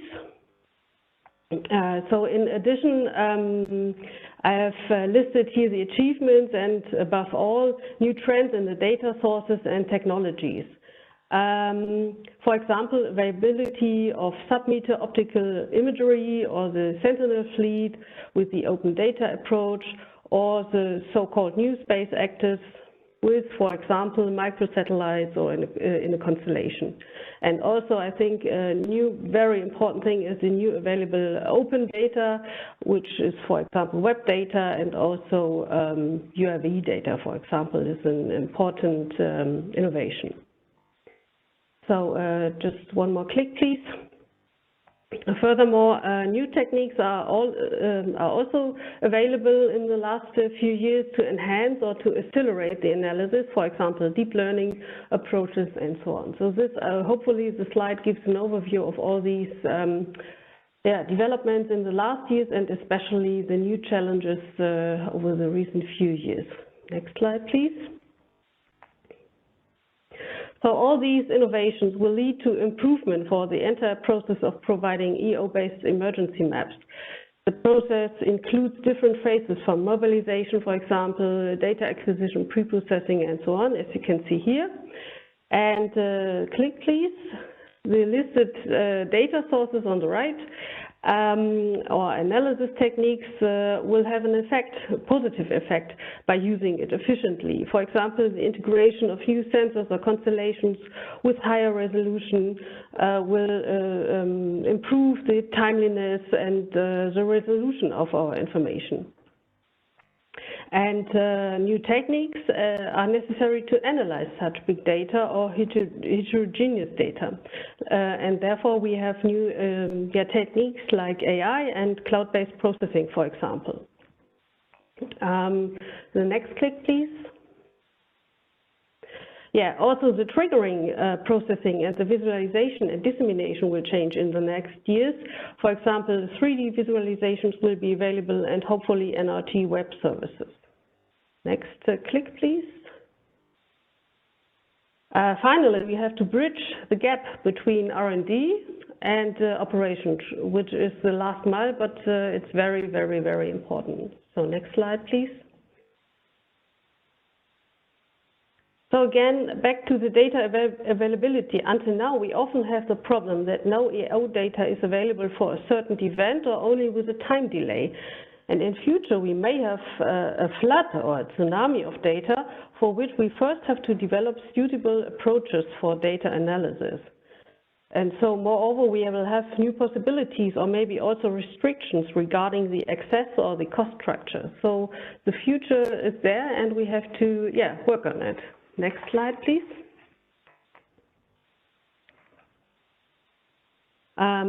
Most of the innovations will have positive effect, I think, like more and open data or better access, illustrated here by the example of the Copernicus program and the European Data Relay System, which also leads to a faster dissemination of EO data by providing a direct link between the satellite and the ground station. So next slide.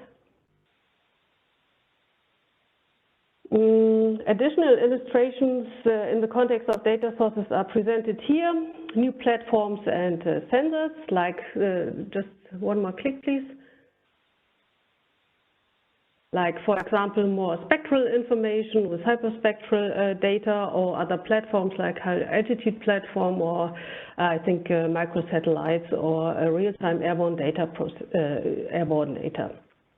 And examples of improvements by real-time or fast provision of airborne data and processing I want to present on the following slide. So please. Yeah, perfect. For example, we have collected and delivered very high resolution airborne data in 5 centimeter resolution in a few days before the opening of the new and fast railway line between Munich and Berlin. And also thermal airborne data during wildfires in Germany we collected and analyzed very rapidly. So yeah, next slide. Sorry, I'm very fast, but we don't have the time. Yeah, so back to the analysis. We at DLR and of course other partners are developing fast and reliable algorithms with new approaches like deep learning, for example, to detect objects of flooded areas over a time period. As you can see here on the right, from our partner institute, DLR IMF, there is the automated segmentation of traffic related objects and aerial images, and on the lower right, time series of Sentinel data is analyzed with new algorithms to see what kind of, or not what kind, but the flooding over a time period. So next slide. Another use case where we tested new approaches are burnt area detection methods, as you can see here on this slide, for wildfires in Australia based on Sentinel-3 data. Also a time series between November 2019 and 2020, January 2020. So we can detect very good the burnt area.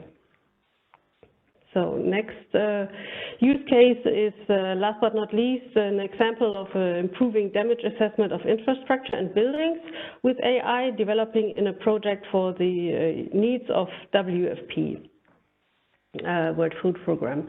So it's much easier to detect it with new algorithms, I think, in a big area, with such algorithms than by the standard algorithms we used before. So it's just faster, and so we have the information faster by the first responders and the decision makers.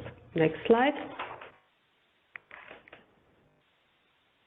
Yeah, if we then enrich, I think, these data and analysis additionally with further data like web-based data or social media data, we will be able to deliver optimized products with a higher information content to end users. For example, the combination here with social media is also analyzed in a project together with Human Rights Watch, where we try to find opportunities in the context of Rohingya displacement in Burma. But this project is still ongoing, and so we have not the final results. Next slide, please.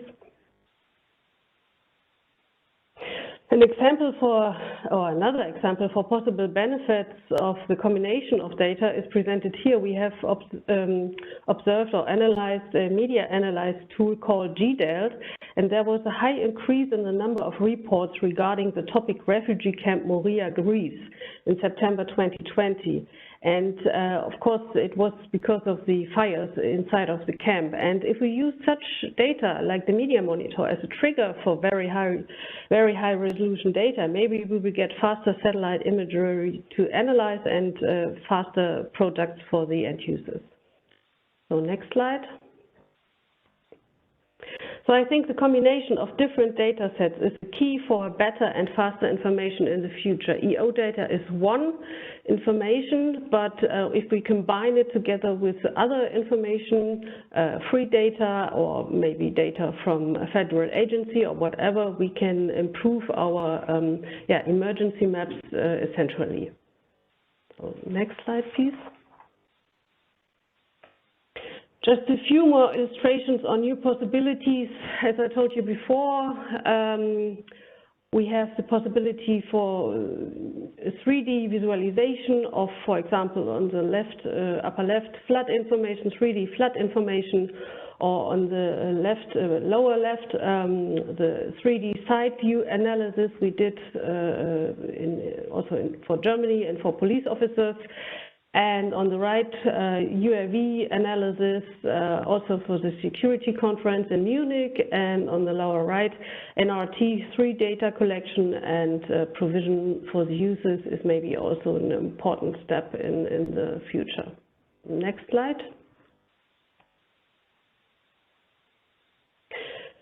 Yeah, moreover, new EO data and algorithms are a basis for the characterization of structures like settlement areas for exposure mapping, for example. Here for earthquake scenario in Chile. And on the next slide, you can see derived from this data and also added with further data, we can estimate building damages, and this is maybe very important for decision makers to hopefully have a better plan in case of earthquake, and do have evacuation scenarios and so on. So you can see there is a very huge area which is analyzed with high damage level for an earthquake with magnitude of 7.0. So you can see it's definitely maybe also really valuable information for decision makers. So next slide.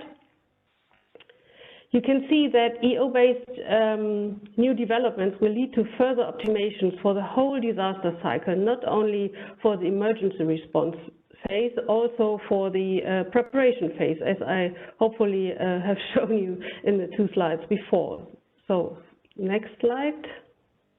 Sorry, I'm very fast, but yeah, finally, projects and services together with end users are essentially needed, like the driver project as a good example, because only if users can test and understand the technology, they will use it in the case of emergencies. So this is very, very important that we have hopefully further EU projects where these new developments will be tested together with end users and decision makers. So the next slide is just for your documentation. I listed my final thoughts and my outlook, and with this I want to conclude, and thanks for your attention. And on the next slide is just my contact dates. So thanks a lot. Yes. Thank you, Monica, for this nice presentation. Sorry that you had to be so fast now, finally. I'm sorry, but we don't have the time, yeah. Yeah, but thank you for trying to keep the time. You can talk much, much more about this topic. No? Of course. For sure. So anybody who would like to have more information has your contact information, and so he can contact you and get more discussions. No? Okay, there are also no questions from the chat. So again, thank you, and maybe we have a chance to meet next time in the conference in person. Okay, so I will like to close now this session.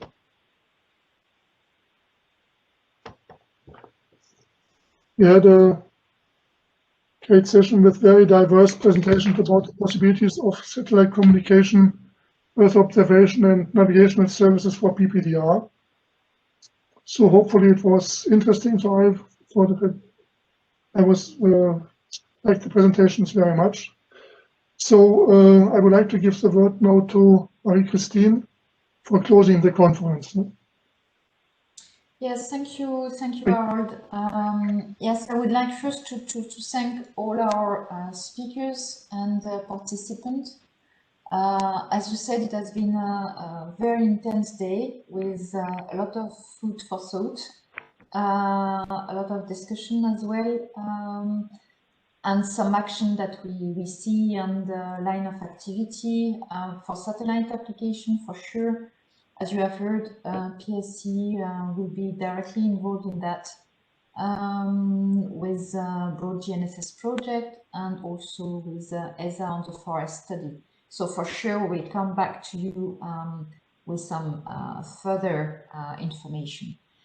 But for these 2 days, so for us, it was the first time, it was a challenge to have this virtual conference. And we see that technology, or at least WebEx, is not working perfectly. So, but I think that we managed and we brought all the discussion that we wanted to give you. So thanks a lot for your participation and for your patience for all these little problems. We'll share with you the presentations of the 2 days.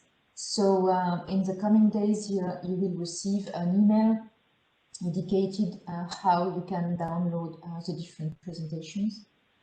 And also we'll keep you informed of our next activities. As it was said, we hopefully will have a physical event by the end of this year in December, as usual. But in the meantime, we will for sure have some other virtual events. So we'll all keep you informed of our activities. So thanks a lot really to all of you and for this great participation.